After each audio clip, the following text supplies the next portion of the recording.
thrown at me, I tend to act different, and so do black men. It's just one of those hateful words that you're going to act a certain way emotionally if it's ever said to you. Rudolph vehemently denied the claims, and his attorney even issued a statement saying, in part, it's a lie and the malicious use of the wild, unfounded allegation is an assault on Mason's integrity. Right now, Dodge is offering Power Dollars. Get $10 off for each horsepower of your new car, all the way up to $7,970 off for a Challenger SRT Hellcat Red-Eye. Hurry into your local Dodge dealer today.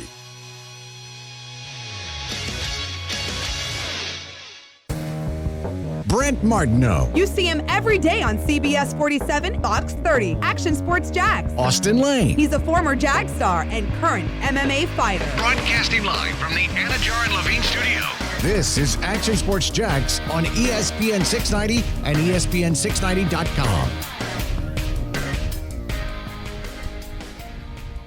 Action Sports Jax on ESPN 690 has been on the road quite a bit in year number one here in 2019, but never on the road like this. This is a little bit different as we are on a ship here at Naval Station Mayport, and this is a cool day for us. And as we salute to service so many in the Jacksonville area and really across this great country and abroad, but we do that in kind of relationship with the Jacksonville Jaguars today because we will have our TV show, Jaguars All Access, right here on the ship. This is called the USS Paul Ignatius. That's coming up tonight at 7 o'clock, and we will have our radio show from 3 until 6, and you can probably see some work being done on the TV show right behind us throughout if you're watching on the video platforms. And, yeah, you're going to have to deal with a little bit of a breeze. Yeah. It's a breezy but beautiful day here in Jacksonville, here at Naval Station Mayport. Brent Martineau, Austin Lane, former Jags player. Getting a lot of looks around here, man. They don't make these ships for the big and tall, you know. No, they don't. Probably some of the most stress I've ever experienced was when we got a little tour of the ship. And needless to say, when I was playing Call of Duty on my PlayStation, they didn't really embellish just how short, when you're fighting on a battleship, how short everything is. Where I'd probably say 80% of the tour, Brent, I had to duck a little bit. So it was a little uncomfortable, man, but it gave me a fond respect for it. I mean, I already have respect for what these guys do, but to be in that close of quarters and everyone kind of have their own job, it's pretty cool to see it in action. Yeah, it's unbelievable. 300 servicemen and women on this ship at one time, and they've yet to be deployed. It's the newest ship. Newest of the fleet in the Navy and here at Mayport. So we will talk a little bit more about the USS Paul Ignatius as we continue, and also about Salute to Service Month in the NFL and the Jaguars. And again, it leads into Jaguars All Access on the TV side tonight. Calais Campbell will be here. Chris Conley will be here.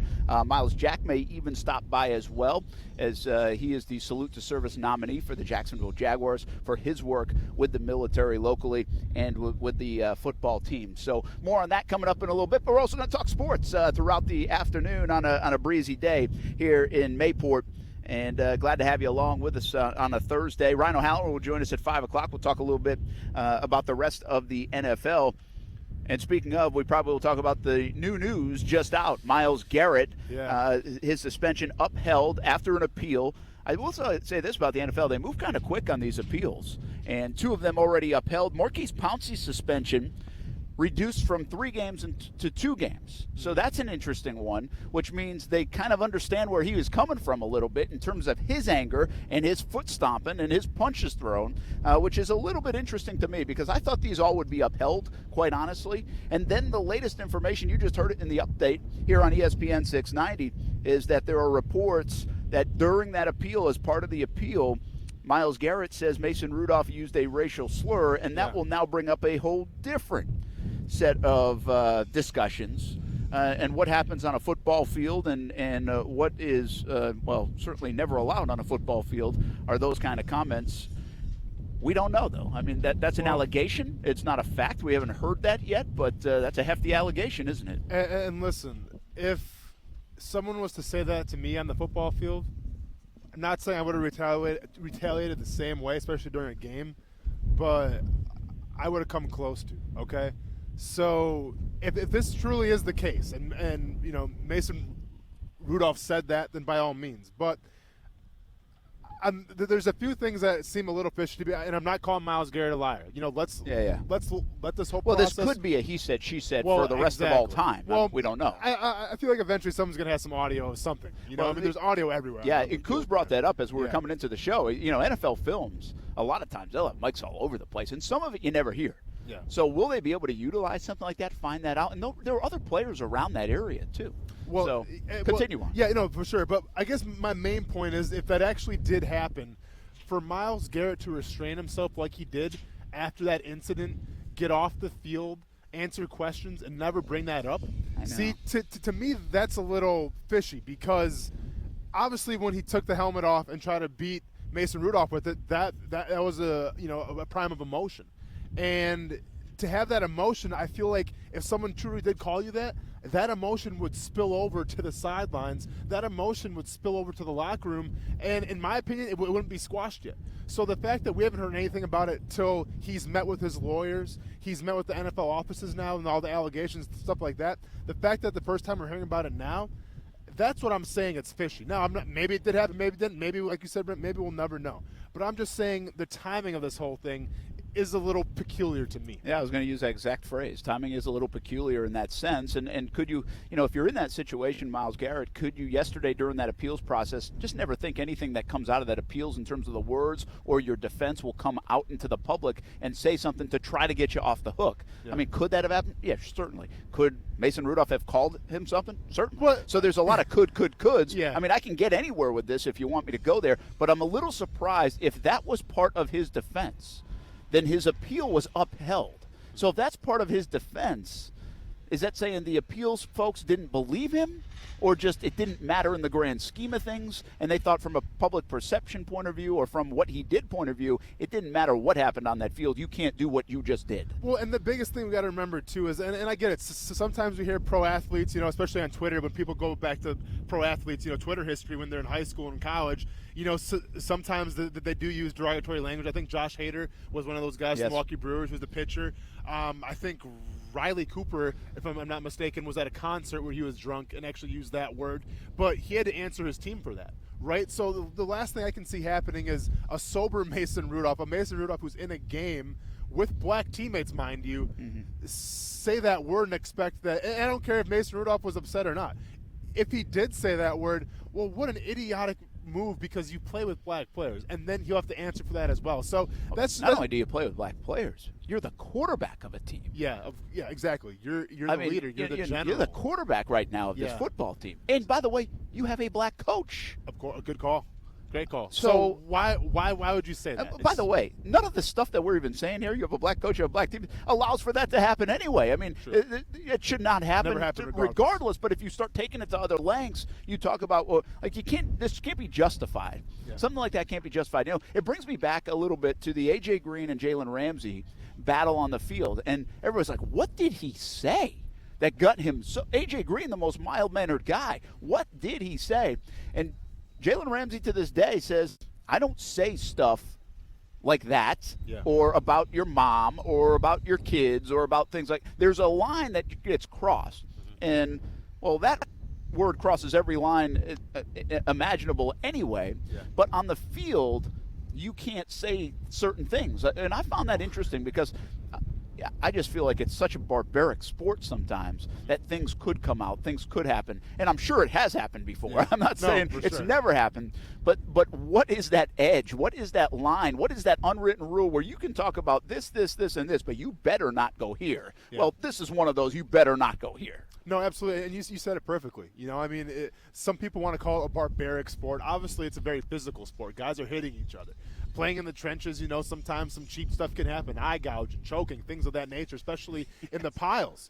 But at the end of the day, it's like you said. I mean, there are a few unwritten rules. And while there may not be many, especially during a game, one of those unwritten rules, you go to any single locker room, is you don't use those kind of derogatory comments, especially to someone who is the opposite color of you, basically. Yeah. Of course you're going to hear it sometimes in the field when another black guy says to another black guy, and that's kind of a different thing, and that's another debate right there. Yeah. But I'm saying if you're Mason Rudolph, who is a white dude, says it to a black player, Myles Garrett, there's obviously there's no grounds for that. Like you said, that the head coach is black. The guys that block for Mason Rudolph, the guys that keep Mason Rudolph upright, predominantly those guys are black as well. So once the again, guy that was protecting him and got suspended for it is black. Yeah. So if I'm just taking all the facts that we have right now, Brent, and I'm just having been on the field, I have a hard time believing that Mason Rudolph did say that, especially with Myles Garrett coming out now and not saying it right after the game. Because let's be honest, if I was Myles Garrett, and who knows what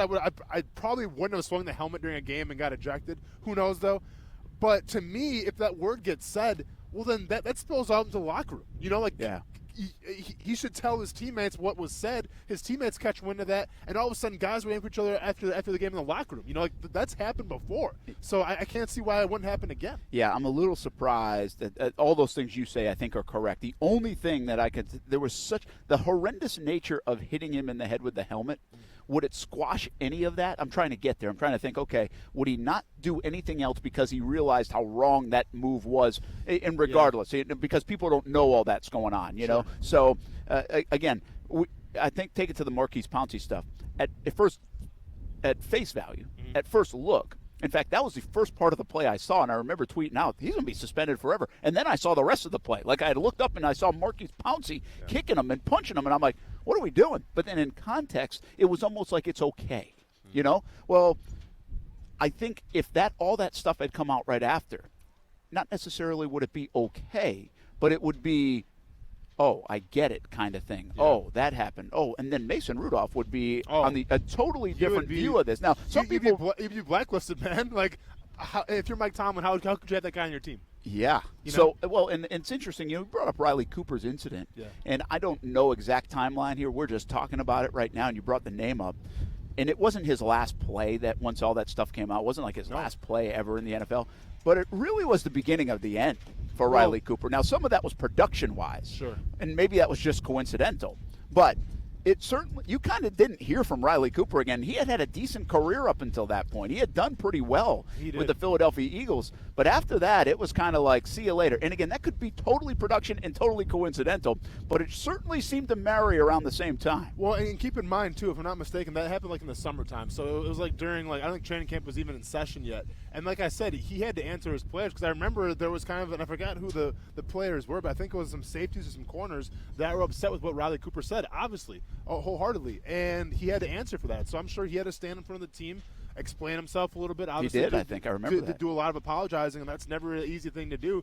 And, for the most part, I think they accepted him back on the team. Now, some teams may not do that. I mean, there's a hierarchy of talent and a hierarchy of the way things are ran. And to be fair to Riley Cooper, he wasn't on the top of the hierarchy even before he said the word. So from that perspective, I guess he earned some of that trust back. But it's the same thing, Brent, where it's like, and I get it. Myles Garrett threw that helmet. Maybe he was done, but the fact that he didn't tell any of his teammates, because I guarantee his teammates catch wind of that, and they're gonna have his back. The only time, Brent, I ever came close to fighting a fan in pregame, I told this story before. It was in Oakland, and some drunk idiot in Oakland was in the front row. We're doing our pregame, and he said a derogatory term to Tyson Alualu, and it set me up a wall, and I saw red for a second, and I tried to confront that fan basically, and try to get as close as I could. And Mel Tucker says, If you hop that guardrail, you're not playing. I'm like, okay. And then I came back down to earth again. Yeah. But I'm just saying, even if one teammate caught wind of that fight wouldn't have stopped on the field. So once again, that's why it's a little peculiar to me. Well, it's a big allegation. Yeah. And if Mason Rudolph said that, there should be ramifications, and there probably will be ramifications, at least internally in that Pittsburgh organization. Mm-hmm. If Myles Garrett is now insinuating and it did not happen, and alleging and it did not happen, well, shame on him. Because now he's doubling down on a bad incident. Mm-hmm. He already looks bad. And people have tried to give him the benefit of the doubt, saying he's a good guy, and that's not him. He got in a bad spot, and that was just outside of his character. Yeah. Well, to do this on this side of it a week later would be a really bad look, if not the truth. And again, we might never know. This might be he said, she said. The only thing is, whoever was listening to that appeal obviously didn't believe or think that was strong enough to mitigate the suspension at all. Correct. Because the suspension got upheld. Well, and now keep in mind, too, if you're Mason Rudolph's camp, do you sue Myles Garrett for, defamation of character, because you can do that too. Because regardless if Mason Rudolph said it or not, we're talking about it now. Yeah. It doesn't make Mason Rudolph look good. No, absolutely not. Well, we'll talk about the Jags a little bit, but that was a big story coming out in just the last couple of minutes, really, with the Myles Garrett situation. We are live on the USS Paul Ignatius, live from Mayport. Action Sports Jacks on ESPN 690 rolls on. Pretty cool day here. Thanks for tuning in. Action Sports Jacks with Brent Martineau on ESPN 690 is brought to you by Best Bet Jacksonville and Orange Park. Now, the First Alert forecast on ESPN 690. Another beauty today under sunny skies. The afternoon high near or a little bit above 70 degrees. Join me beginning at 5 p.m. for CBS 47 Action News Jacks from the First Alert Weather Center. I'm Chief Meteorologist Mike Burrish. The Weather Center is brought to you by Beard's Diamonds, where you can get 20% off store-wide, including loose diamonds with special financing. Only at Beard's Diamonds. The holidays are on the horizon. That means family and food. Hey, everybody, I'm Brent Martineau. Let Renna's Pizza help you out. Parties at school, parties at work, celebrations, or maybe you're just tired of cooking yourself. Renna's has you covered with 5 locations in Northeast Florida. Want a fresh one? Renna's makes everything fresh. New York-style pizza, sandwiches, salads, and pasta dishes. Everything fresh. Find out why Renna's has been a family favorite for over 40 years. 5 locations in Northeast Florida. Marsh Landing, Bay Meadows, Argyle Forest, San Jose, and the newest location in Neptune Beach. Hey everybody, this is Brent Martineau. If you've received a letter from the IRS and can't pay them, things can get bad quickly. The IRS can seize your bank account, garnish your wages, and place liens against everything you own. If this is you, contact J. David Tax Law, a local firm right here in Jacksonville. Your first step to stop IRS harassment is a no-cost consultation. They explain exactly your options and how they will resolve your tax issue. Only highly experienced tax attorneys will represent you, and fee payment plans are affordable for everyone. Get the protection you deserve. Peace of mind is only a click or phone call away. The fastest way to get started is to call 904-507-4777. 904-507-4777. Or online at jdavidtaxlaw.com. The number again, 904-507-4777. Or online at jdavidtaxlaw.com. Phil Aitken with Aitken Home Team Keller Williams Realty is Jacksonville's real estate authority. If you have a question about real estate, call 500-PHIL. Need to buy or sell a home? Call 500-PHIL. Phil's results are staggering, and he's knocking it out of the park for his sellers. Phil recently sold the home at 314 Morel in just 6 days. He sold the home at 429 Panacea before it even hit the market. The 5-star reviews go on and on. Here's the point. If you're selling your home now or in the future, call Phil Aitken. He'll help you maximize the sale of your home. Phil has thousands of families who are ready to buy a home today, and Phil will sell your home at a price agreeable to you, or he'll buy it himself, guaranteed in writing. Don't risk losing money or precious equity on the sale of your home, or hire just any agent. Make the call and hire the only agent who will guarantee your success in writing every time. Phil Aitken is ready to help now at 500-PHIL. That's 500-PHIL, or visit philhasthebuyers.com. That's philhasthebuyers.com, and start packing. New flavors and a rating that would make Madden jealous. Hey everyone, this is Austin Lane. And I'm Brent Martineau. Vita de Louis recently got a 98 rating. It's new, and it's getting rave reviews. Made in Tequila, Mexico, and shipped directly to Jack's Beach. Vita de Louis is available in 3 flavors. And those flavors are Blanco, Reposado, and Añejo. Try all 3. Make your own recipes with Vita de Louis Tequila, one of the smoothest tequilas you will ever taste. For merchandise and more, visit VitaDeLouis.com. Luxury begins at the door of Atlantic Infinity with your concierge, no-pressure customer experience. Only one Atlantic Infinity. Experience the wave of luxury in person at 10980 Atlantic Boulevard or at AtlanticInfinity.com.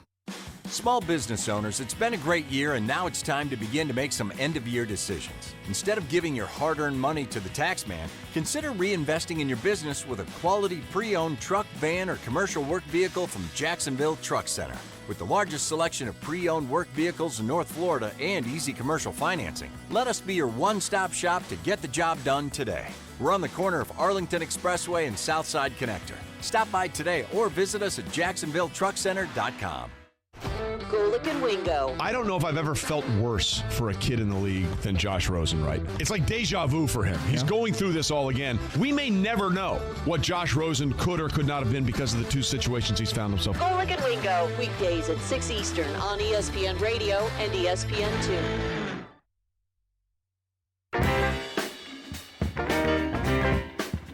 Now, back to Action Sports Jacks on ESPN 690 and in the TuneIn Radio app. I mean, you run through. He got 2 legs just like everybody else. So you run through those, and he has a stiff arm. He got a brutal stiff arm, and he's a strong dude. I think he's like 6'4", 250. Like, I mean, he probably should have thought about playing basketball, but he's pretty good at football. So, I mean, really, we got a gang tackle him.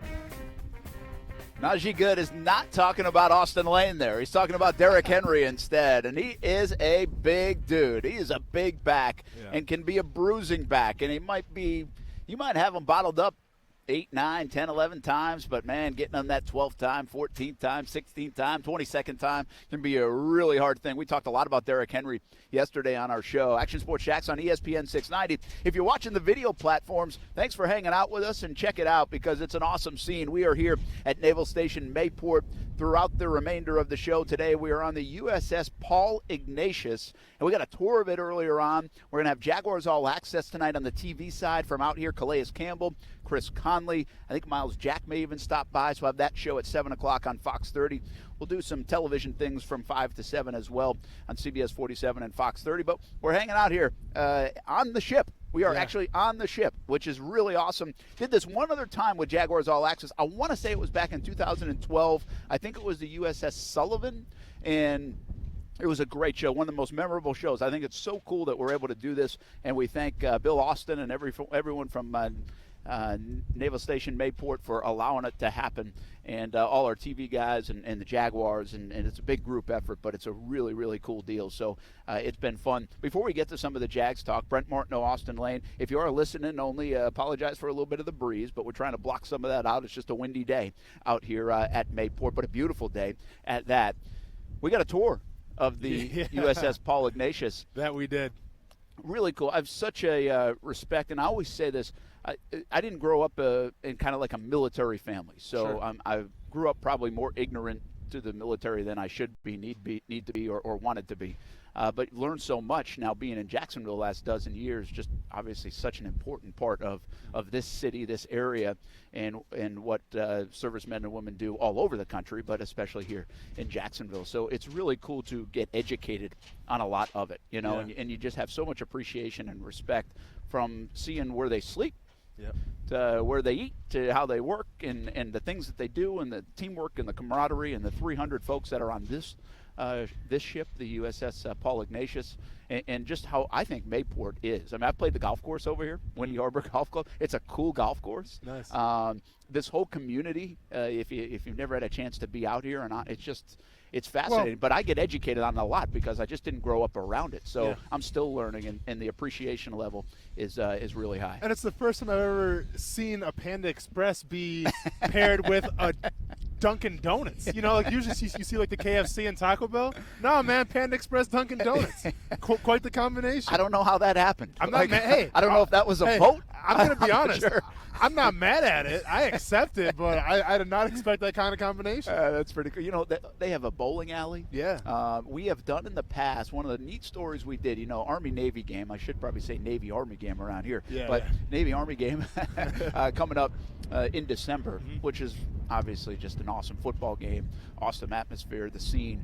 Well, they play I don't know if they still do, but years ago they used to play a flag football game here at Naval Station Mayport, and we came over with the TV cameras and did a story here and kind of covered that flag football game, and everybody watches the Army-Navy game. Sure. And kind of, they're rooting against each other. Of course. But that they're on the same team. It's one of the great dynamics in what we see in sports, but in our country when it comes to, different branches of the military. So just those kind of things that happen that you're like, really? Like you just said, really? That's pretty cool. Those things happen. And we're fortunate to what we do in TV and now in radio to be able to share some of those stories. And it was a cool tour, wasn't it? I mean, how many times did you hit your head, by the way? Just once. That's it? Smacked it hard, though. Trust me. I definitely got my money's worth. Just hit it once. Concussion protocol?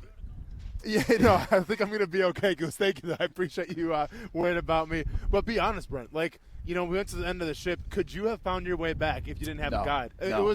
It was super confusing to me. No, I said when we're on the tour, it's interesting. You asked, I think, how quick do you get to know the ship? And they Get actually acquainted said with this one is small, which is shocking. You know, to hear that. This is a destroyer, by the way. Yeah. But like, there's a ship over there that you can know. You might not even know some of the people that are on that ship. Sure. Yeah. Yeah. So I was talking to a dude, Josh, who it sounds like he's kind of like the head's like the book. So basically, anything that they buy on the ship has to go through him. Okay. He keeps track of it. And we had probably like a nice 15-minute conversation about just what he does and like his aspirations of climbing up in rank. And one of the things he discussed was where if you're in the Navy, they don't like you sticking on the same ship. You have to kind of branch out a little bit, meet new people, get the bigger ships and the smaller ships, because that way it makes, I guess, like your portfolio look better, right? So he was saying on that big ship over there, while you could be on it, for 4 or 5 years, you're never going to meet everybody that works in that ship. That's just wild. because there's thousands of people on there, which is it's kind of hard to comprehend. But he also said the whole like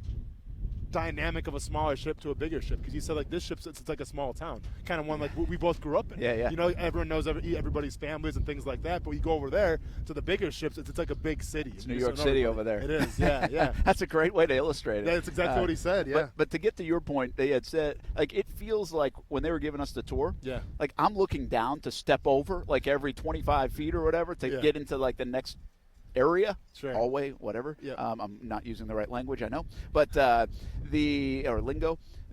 But they just don't even look, man. It's just it's like they count their steps. It's like it's memorized, right? Well, they've been programmed. They know like when they get to spot whatever, it's like get your feet up because you're going to trip. And I'm so soft, man. I'm literally like ducking my head the whole time, seeing where I'm going. I'm like, dude, 2 days of this, and I'm getting a chiropractor. Like I'm not cut out for this. My neck was killing me just for the tour, so I couldn't imagine actually being on this thing for an extended period of time. Well, it's pretty awesome. We appreciate it. It was good to get over here early, get the tour of it.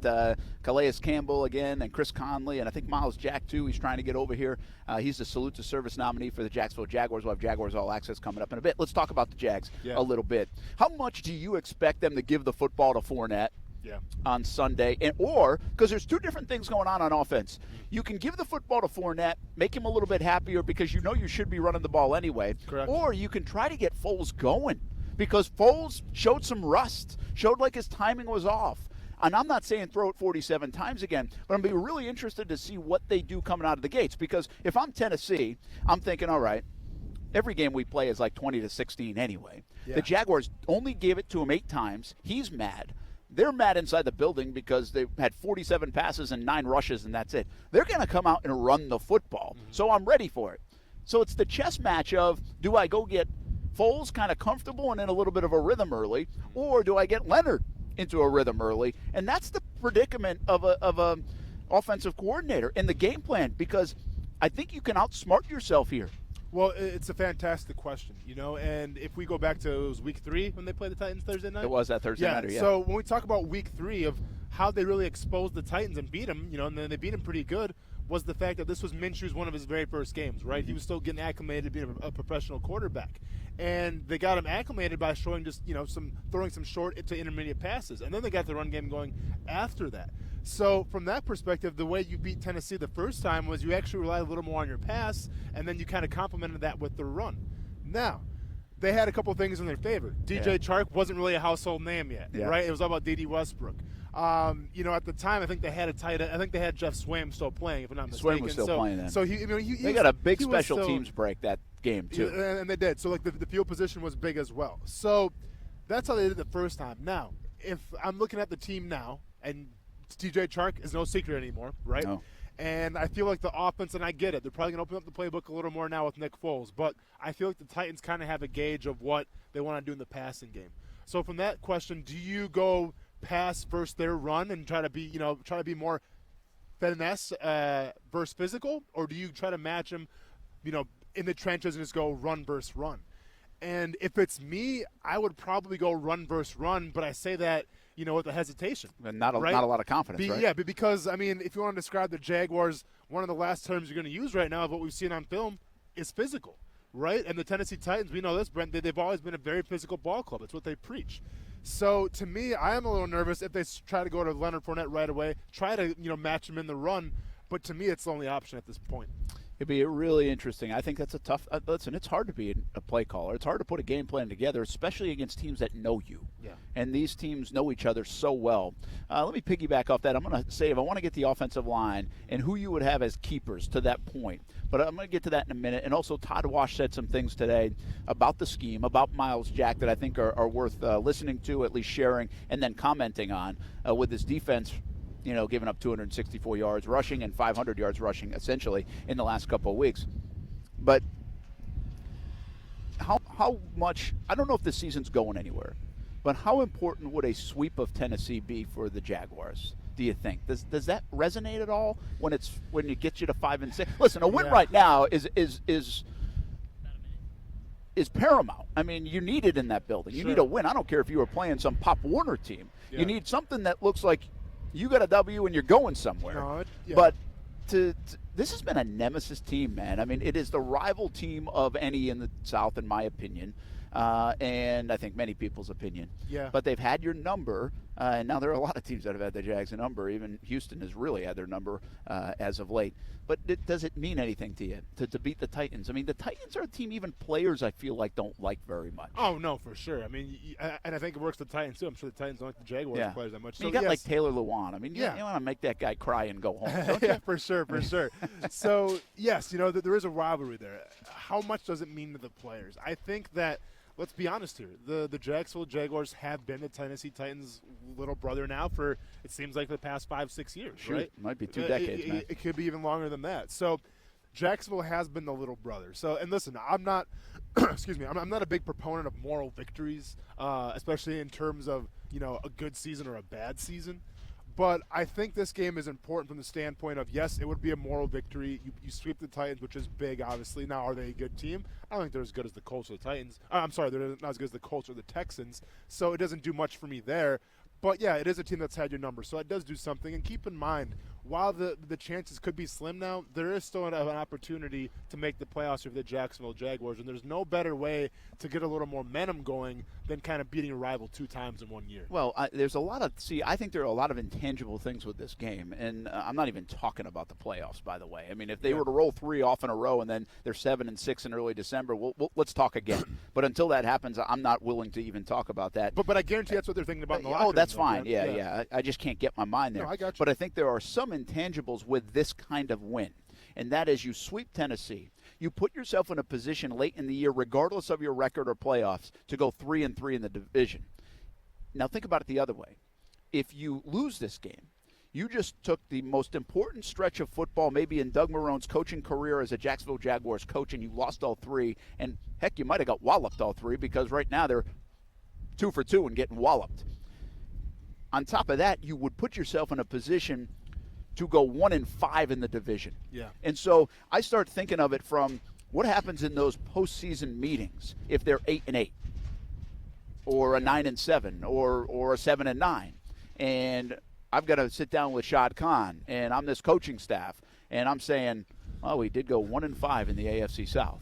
It's a little different than saying we went 3-3 and swept the Titans in the AFC South. And and we had 2 terrible weeks, and that was on me. But outside of that, we cleaned it up, and then we got on a roll. I mean, I'm talking about the narrative goes, and I'm getting way ahead here. Yeah. But I'm just saying there could be some long-term ramifications of losing to the Titans, and there might already be long-term ramifications of these last couple of weeks, admittedly so. Yeah. But this one could go a long way in determining some of those narratives that enter the postseason, enter the offseason. Well, obviously, yeah, because obviously playing the Titans or playing any opponent in your division, it carries a little more cachet. And if you're sitting down at the end of the season talking to Shad Khan, fighting for your job, if Shad Khan goes, well, let's see the record against the division opponents, because guess what? We have to see these guys every single year. And for the most part, yes, rosters always change, but you're going to see a majority of the players that you already played against, you're going to see them next year again and the year after that. So if Shad Khan goes on his, on his notes here and goes, okay, well, the Jacksonville Jaguars, you guys went 1-5 against division opponents. That's not okay. That's not going to be the status quo. That can't be the status quo. And Shad Khan's made it perfectly clear where he expects winning seasons. So it's almost like a excuse me, it's almost like the fact where, yeah, if you have a bad season, that's one thing. But if you lose to all your division opponents, that even ups it even more.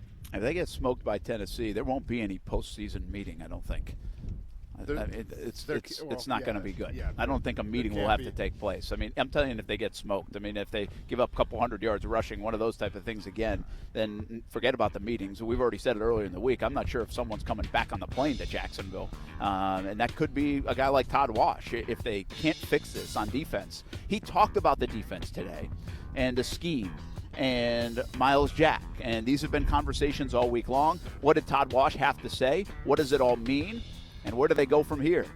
We are live from Naval Station Mayport. Thanks for hanging out with us. Appreciate you putting up with a little bit of a breeze, but it's a beautiful day, just a little breezy as we continue to talk sports from the USS Paul Ignatius. Great to be out here. Action Sports Jacks on ESPN 690.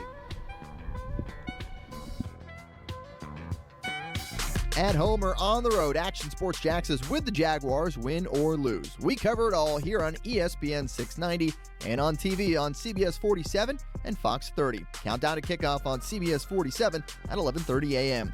The post-game show on the Action News Jacks Facebook page immediately after the game, and Action Sports Jacks primetime, 10:30 p.m. on Fox 30 and 11:30 on CBS 47. Action Sports Jacks and Jags Talk Daily on ESPN 690 from 3 to 6 p.m. If you're tired of wearing glasses or contact lenses, call Meta Vision at Florida Eye Specialist, 268-EYES. They believe when it involves your eyes, you deserve the very best. Just ask golf professional Todd Bork.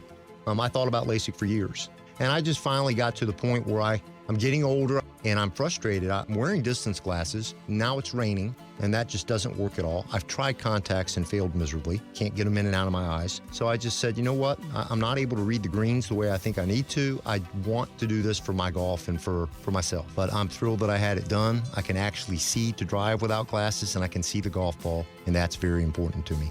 See why thousands of patients have chosen Meta Custom Vision and Florida Eye Specialist for their eyes. Call 268-EYES or online at metalaser.com. Hurry before your HSA or Flex spending accounts expire at the end of the year. Your eyes deserve the very best. Meta Custom Vision at Florida Eye Specialist. 268-EYES.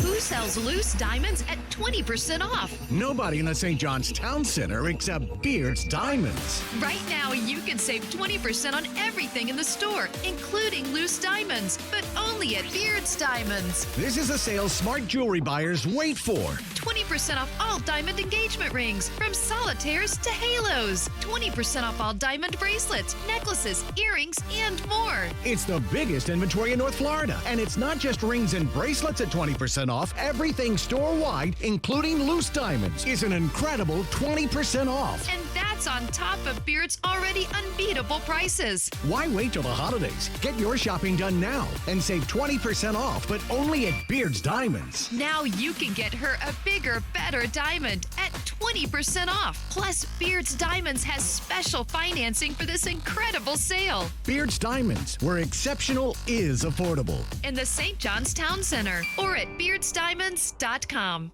The following message is sponsored by the Florida Department of Business and Professional Regulation, the Florida Association of Broadcasters, and this radio station.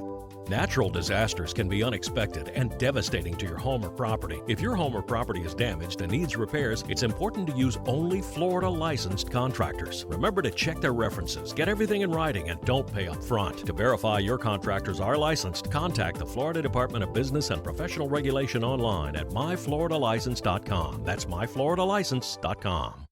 Hey, it's Mike Golick from Golick & Wingo. Thanks for making ESPN 690 the fastest growing sports station in Jacksonville. Clearly, it's because I'm on every morning from 6 till 10 a.m. But this isn't about me. It's about your business. Get your business noticed today. First Coast is making the switch to ESPN 690, and there's no better time to get on our team than right now. Call ESPN 690 today, 245-8732. That's 245-8732. Grow your business today on the new ESPN 690. Shop the 904. This holiday season, shop local retailers right here in the 904. When you shop local retailers, you're making an investment in our own community. When you shop locally owned businesses, most of the money you spend with them stays right here in our community. Locally owned and operated businesses give our community character by offering unique options for shopping and dining. They are a big part of what makes living in the 904 so great. Shop the 904. Powered by Cox Media Group. What's up, Jacksonville? This is Allie McDeal from both Best Bet Card Rooms in Jacksonville and Orange Park. Head to either Best Bet location November 30th for a chance to win $12,000. Jump in a cash game at either location for a monster high hands. The player with the highest hand between noon and 6 p.m. will receive $6,000. Stick around. The high hand will reset, and the player with the highest hand between 6 p.m. and midnight will also receive $6,000. For more detailed information, visit them on the web at bestbetjacks.com. Best Bet, where anybody can win. Luxury begins at the door of Atlantic Infiniti with your concierge, no-pressure customer experience. Only one Atlantic Infiniti. Experience the wave of luxury in person at 10980 Atlantic Boulevard or at atlanticinfinity.com. Over half of all men suffer from ED or PE. If you're one of them, either can be embarrassing, but they're both very treatable. Fortunately, Prime Men's Medical Center has the solution. Meet Dr. Rabinski, a specialist in men's health. If you're not the man you used to be in the bedroom because of ED or PE, Prime Men's Medical Center offers custom blended medications designed just for you. There's no pain or surgery. If you have diabetes, high blood pressure, or prostate issues, not a problem. If Viagra, Cialis, or Levitra have let you down, now men are lasting 30, 60, 90 minutes or longer. And best of all, it's affordable. For a private consultation with our highly skilled physicians, call Prime Men's Medical Center, 904-206-8105. You'll see results on your first visit, guaranteed, or there's no charge for your consultation. Call Prime Men's Medical Center now at 904-206-8105. 904-206-8105. That's 904-206-8105. At Action News Jax, we're here for severe. When storms threaten, put your trust in the Action News Jax First Alert Weather Team, led by Chief Meteorologist Mike Burrish, rated the most accurate for the last 13 years. The First Alert Weather Team is the only team of certified meteorologists in the Jacksonville area. That means we have the most schooling and training to forecast and predict severe weather, and that experience will keep you safe from a storm. Action News Jax First Alert Weather on CBS 47 and Fox 30. Hey everybody, this is Brent Martineau. If you've received a letter from the IRS and can't pay them, things can get bad quickly. The IRS can seize your bank account, garnish your wages, and place liens against everything you own. If this is you, contact J. David Tax Law, a local firm right here in Jacksonville. Your first step to stop IRS harassment is a no-cost consultation. They explain exactly your options and how they will resolve your tax issue. Only highly experienced tax attorneys will represent you, and fee payment plans are affordable for everyone. Get the protection you deserve. Peace of mind is only a click or phone call away. The fastest way to get started is to call 904-507-4777. 904-507-4777. Or online at jdavidtaxlaw.com. The number again, 904-507-4777. Or online at jdavidtaxlaw.com. Sí, very intrigued by the Dan Le Batard Show on ESPN Radio. How have binoculars and just the general discomfort that comes with using binoculars, how have we not improved that? The Dan Le Batard Show with the Stugatz on ESPN Radio and ESPN News. Hey, this is Deontay the Bronze Bomber Wilder, WBC heavyweight champion of the world, and you're watching Action Sports Jocks. Bomb Squad! We've seen the same style of runs for the last, 3-4 years. It came, obviously, Sean McVay started with all the jet sweep, phony stuff, behind the quarterback and all that. And that's kind of the plays in the leagues right now. It gets you flowing, and they match it a lot with some outside zones to get your linebackers running. We got some indicators and stuff like that we can communicate better on. But the biggest thing is, like I said, we need to create better angles. I need to create better angles, for our defense. That's Todd Wash, Jaguars defensive coordinator, talking about the run. And I'm going to tell you this. I appreciate accountability, but the more and more I hear this coaching staff talk, and I get it, it's on them, and you can't stick it on the players and all that stuff. But I'm almost a little bit tired of hearing it's on us. Yeah. And that's what happens when you lose. I mean, we experienced that with Gus Bradley, too. And you get kind of tired of that statement, that mantra. And I understand inside you have to do that. But like that last thing Todd Wash said, I have to do a better job creating angles. I mean, what the heck can the defensive coordinator from the sideline do creating angles? I mean, what's he want to do? Create a geometry problem? Seriously, am I missing something? How can a defensive coordinator help create better angles? What does he mean by that? So basically, I think what he's getting at is the fact that, and he said it himself, their philosophy is to go more east towards west than it is north versus south, which I come from I mean, listen, I'm not a coach, but if I had it my way, I would go north to south because that's more attacking, right? That's more of being aggressive and causing chaos. To me, going east to west is more of just kind of like you read and react. And to me, you never want to read and react on defense. You want to dictate what's going on. But to get back to Todd Wash's point where he's like, we have to get guys with better angles, I think it's just the fact of his assignment, like the scheme that he's running where, like I said, it's more, I guess, east to west. Maybe he means be more aggressive and kind of create those lanes where guys can get open easier and get tagged. I don't know. I mean, honestly, man, I'm sitting here, Brent, playing the league 5 years, and I'll be honest, I don't really know what he's getting at. I'm trying to stick up for him, but I'm not sure what he means by create angles. Well, but that's what I mean. You can get to a point where you take the accountability too much, and this is where I say, okay, that's fine. You don't like the scheme, Todd Wash's scheme and some of the plays he's calling and the coaching and all. I can come with you on that.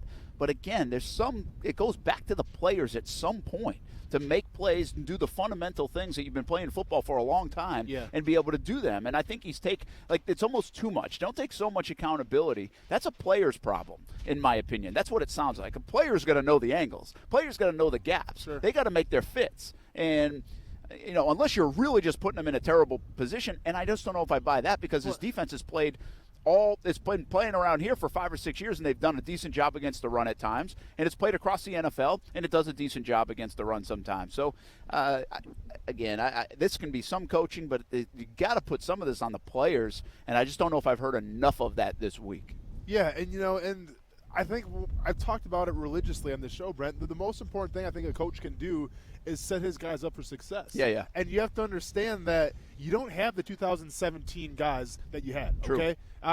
There maybe are a few key guys, but those guys are now older, right? I'm not saying those guys have lost a step, but they're not the same players that you had back in 2017. So from that perspective, I just feel like you got to put the ego aside and realize, you know what? The things that I believe in, the schemes and the philosophies that I believe in, and granted, I've come a little ways, and I've thrown some wrinkles here. I've thrown some wrinkles there. Miles Jack was rushing on the outside linebacker spot a little bit. Like, there were some wrinkles. But overall, you got to look at yourself and say, you know what we're doing right now with what we have, it's just not working. And I'm not saying you got to rip up the whole scheme and start from scratch, but you do have to make some major adjustments. And I'm not saying personnel adjustments, because what you have is what you have right now, and I truly believe. Yeah, we got a 53-man roster. Well, exactly. I think the best 11 guys that you have playing out there are probably the best 11 guys. It's all you got.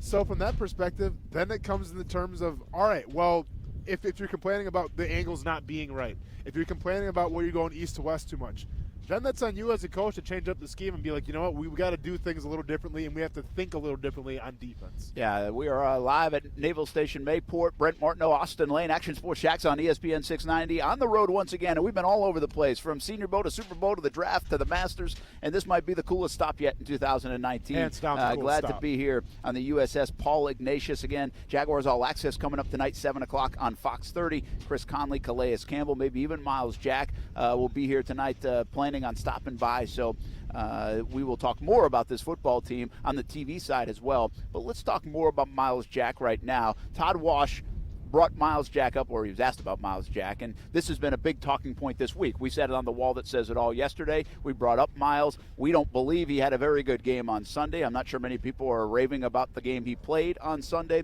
against the Indianapolis Colts, and there's no doubt about it. As a captain of this football team, as a guy who's been paid, no matter what position they put him at linebacker, he needs to play better. He needs to make more plays. I think that's crystal clear, and I think if he was sitting right here, he'd tell us the same exact thing. Here's Todd Wash on number 44 earlier today. He's on an edge a lot, but that's what's going to happen in zone schemes within our system. Not that everybody knows, but if our linebackers just run downhill, we're going to get killed in the passing game. It's just the way we play our system. It's the way Gus plays it. It's the way Saleh plays it. It's the way they play it in Seattle. Your linebackers can't get just downhill.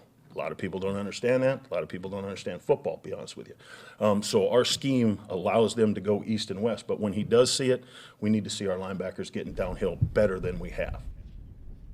That's Todd Wash, Jags defensive coordinator, a little bit of defense mode there as well, and I get it. There's frustration on his part, and he's probably right about a lot of people that don't understand football, but you see the same thing over and over, a couple hundred yards 3 different times this year, and you certainly wonder, and the questions are probably fair, at least learning on what more they could do, what else they could do. What's he mean by the edge stuff and getting downhill? Do you follow that part of it, of course. Yeah, of course. What did he mean by all of that in terms of how getting downhill might affect the passing game, especially the underneath stuff? Well, I just talked about where there's a couple times where Miles Jack was on the edge, where he was rushing a little bit on those blitz packages. Isn't that the play we showed yesterday?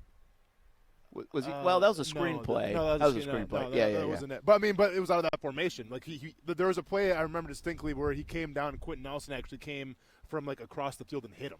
Okay. And I forgot what quarter that was in, but I remember distinctly seeing that. Well, he was play. on the edge on the goal line play. Correct. That we yes, showcased. Exactly. We were talking about Calais, but Miles was on the edge there, Yeah. and he took him face on instead of half the body. Exactly. Right? Yeah, There we go. exactly. Yep. Good call. You can go see that, by the way, on YouTube, on Facebook. Action Sports Jacks on ESPN 690, our wall that says it all. Go ahead. Wall that says it all, yeah. So from that shameless plug. Yeah, it's all good, man. I understand it's part of the business. So, yeah, from that perspective of, if Miles Jack is playing that edge, I understand you have to slow play things because you have the responsibility of the outside and everything. So I get what Todd Wash was saying there. But at the same time, if we're trying to compare great defenses of where that scheme comes from, well, then to me, like when Seattle was really humming, it was Bobby Wagner. Okay? Bobby Wagner, you could argue, is probably the best middle linebacker, if not definitely, top 3 for sure, middle linebacker right now in the NFL. Yeah, I think Hands he's taken down. over. I mean, Kuechly would have been that Kuechly's argument a few there. years ago, but now I think he's lost a little C.J. bit. Mosley's up there as well, but True. he hasn't been healthy this year. So Bobby Wagner. Well, I get what he's saying, where you just can't go north to south because then maybe that opens some things up. But at the same time, Bobby Wagner when he's on the field, you never see him slow play anything. It's 100 miles per hour. And I think sometimes you see Miles Jack look in the backfield a little too much and try to diagnose what's playing. Mm-hmm. Where if you're Bobby Wagner, if you're C.J. Mosley, if you're Luke Kuechly, or if you're one of the elite middle linebackers in the NFL, you already know what's happening before everybody else does. You see a pull, all right, ball's going over here, and I'm right here. I'm in my spot. And right now I just see from Miles Jack, I see a little hesitation and his ability not to be able to diagnose plays right off the get-go. And maybe that comes with reps, Brent. Maybe that comes with more time. But I'm just saying. It's been a few years. Well, this is the thing. Because, take a guy like Puz, for example. Right? Puz, to be fair, Puz was never a good pass rusher. I think he was an okay blitzer, but he wasn't the most athletic. I mean, he was a strong dude, yes. Wasn't the most athletic guy. But what made Puz so great, whether it was with the Buffalo Bills or the Jacksonville Jaguars, which I played with him in, was the fact that as soon as the ball was snapped, he knew where it was going to be. Yeah. And he knew the play that was going to happen before even probably the offensive lineman knew where it was going to be. Yeah. You know what I'm saying? So, he just diagnosed it that quickly. And when you can diagnose something that quickly, then you're not thinking anymore. Then you just read and react and you go downhill and you make plays. Right now, I think Miles Jack is he's looking at too much stuff, not focused on his job, and that's where the game's not, it's not slowing down for him. It's actually speeding up, and he's panicking. Yeah, but that is part of being a middle linebacker. You can get away with some of that at times, and that's why they went back to Puz at times. Remember, during his last year, because there was some of that confusion, and their plan was not to do that, but then they went back to Puz because Miles couldn't handle it at the time. Sure. Well, then they transferred over, and he's. I think we're still waiting. We're still waiting, and there's 2 different kinds of athletes. One, they're just supremely athletic, and speed can make up for anything, and you can't compete with it. But when you compare middle linebackers like Puz and you compare Miles Jack, athletically they're not even in the same stratosphere. No. But sometimes you can be better than that quicker guy, faster guy, more athletic guy right here with your instincts and your IQ. And, I talk about it all the time. I have to. I got an 88-pound kid who's 14. So we talk about it all the time in baseball. But that's the beauty for me of baseball is you can do that a lot in baseball. You can make up for some of that lack of size, athleticism. You can do a little bit less of that in sports like basketball and football. The size and the strength and all those things, they have to be at a certain place. But at the end of the day, you can still outsmart people sometimes. You can use that even if you're a little bit of a disadvantage. Look at Hunter Renfrow. Again, we talked about the Senior Bowl. He's now doing a nice job with the Oakland Raiders in his rookie year. Because you think there's nothing athletic, at least that screams at you, with Hunter Renfrow. But we see guys like that all over professional sports that are able to kind of use their IQ. And by the way, that doesn't also mean you're dumb. It just means some think it and are instinctively quicker with it. Well, and here's the biggest thing about the linebacker position. And I had the ability to play a couple spots, in 4-3 defenses and in 3-4 defenses. And the thing's always the same, regardless of what kind of defense you're running. The outside linebacker spot, whether it's a weak-sided linebacker or a strong-side linebacker, they have a little bit more of an advantage because they're not required to diagnose the plays right away. You're basically responsible for one side of the field. And, yes, if you have a zone coverage, you got to drop back and all that good stuff too as well. But basically what you're doing is you don't have to diagnose it as quickly. If you're an outside linebacker, you just kind of react, see, oh, yeah, this is what they're giving me, and I got to make sure I got my side of the field. If you're a middle linebacker, you're responsible for a lot more. Not only do you have to get guys ready on the defensive line, get guys ready in the back as well, but then you have to diagnose the play, and you're responsible for a lot more space. And on top of that, if you do have to come downhill and stop the run, you have to be physical. You have to take on blockers. You have to take on pullers and all that stuff as well. So from that perspective, you have so much more on your plate as a middle linebacker in the NFL, regardless of what defense you run, as opposed to an outside linebacker. And if you have a lot more on your plate, obviously that requires a lot more thinking. And it's like I said, Brent, I think we have Miles Jack right now, who is the most athletic freak on that field, hands down, but doesn't have a chance to really show that too much because he's too busy thinking about what he has to do. Yeah, and one more thought there, too. I think it's a bit of a lack of trust. I'm not sure this is all on Miles and what he's seeing. I'm not sure he trusts the people around him because they've been in and out of the lineup, from Quincy Williams, who is a young guy and raw in this league, to now Najee Goody, who hasn't really played next to a bunch. Leon Jacobs, still somewhat of a young guy. They've had people in and out of that spot because of injuries. So I think those injuries,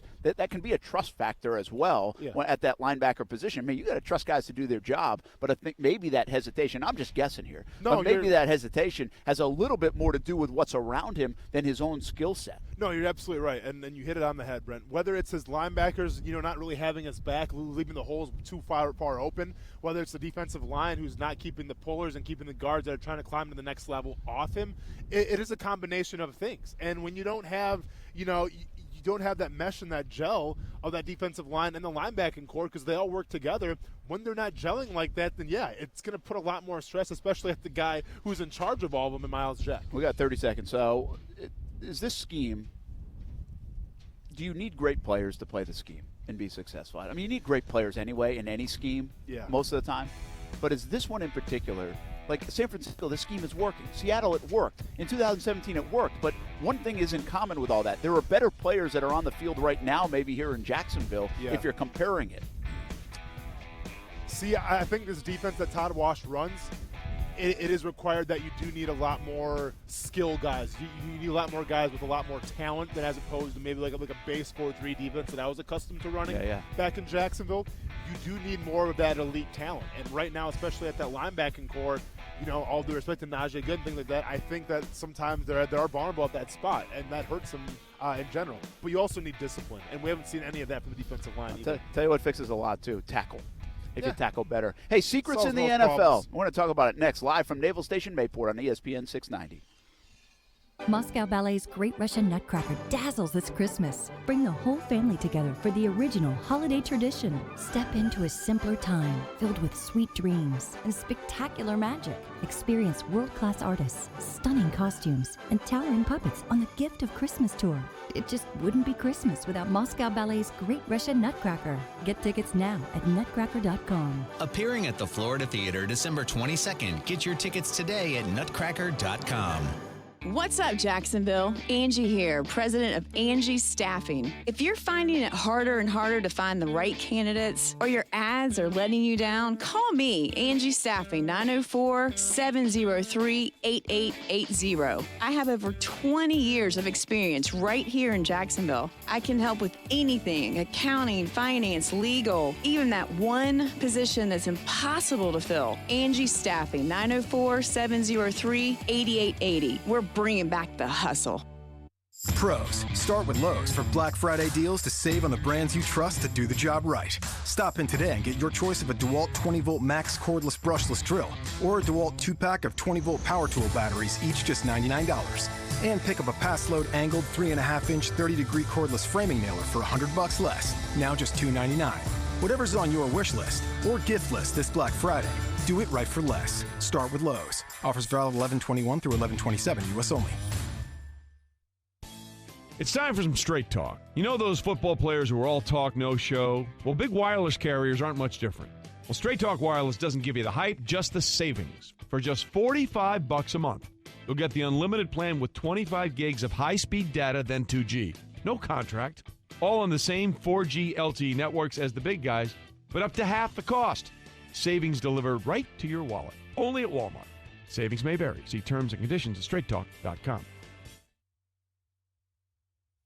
Broadcasting live from the ESPN 690 Anajar and Levine studios. Anajar and Levine Accident Attorneys. Call 904-600-4000. That's 904-600-4000. ESPN 690. Jacksonville's home for ESPN Radio. With the quarterback's helmet, the breaking news today is two parts. Number one, Myles Garrett's indefinite suspension is upheld, but also, according to Adam Schefter and Josina Anderson, part of Myles Garrett's defense in his appellate hearing yesterday with the NFL claims that Rudolph called him a racial slur.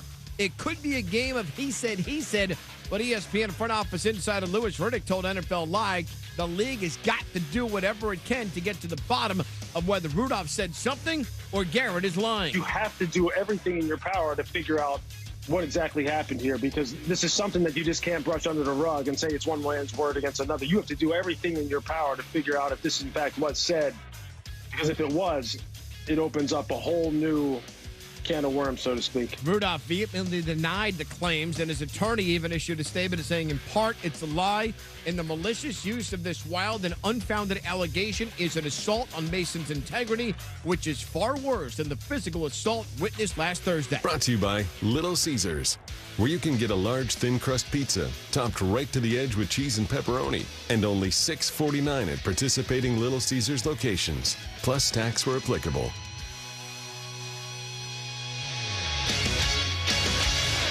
WOKV Jacksonville. Listen live everywhere you go on ESPN690.com. ESPN 690, a Cox Media Group station. Brent Martineau. You see him every day on CBS 47, Fox 30, Action Sports Jax. Austin Lane. He's a former Jag star and current MMA fighter. Broadcasting live from the Anajar and Levine studio. This is Action Sports Jax on ESPN 690 and ESPN690.com. Well, the key for us is we want to get the games healthy. So you don't see a lot of live tackling.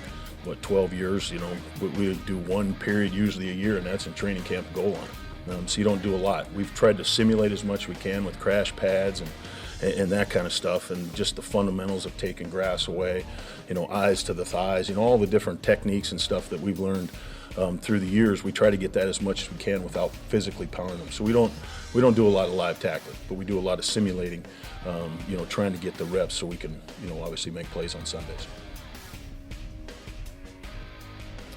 That is Todd Wash, Jaguars defensive coordinator. It really sucks to lose, because then you've got to just try to answer everything. Why aren't you doing this? Why aren't you doing that? And I give credit to Todd for sharing all that stuff. But, listen, most NFL teams, am I right in saying this? Most NFL teams do things in a similar way.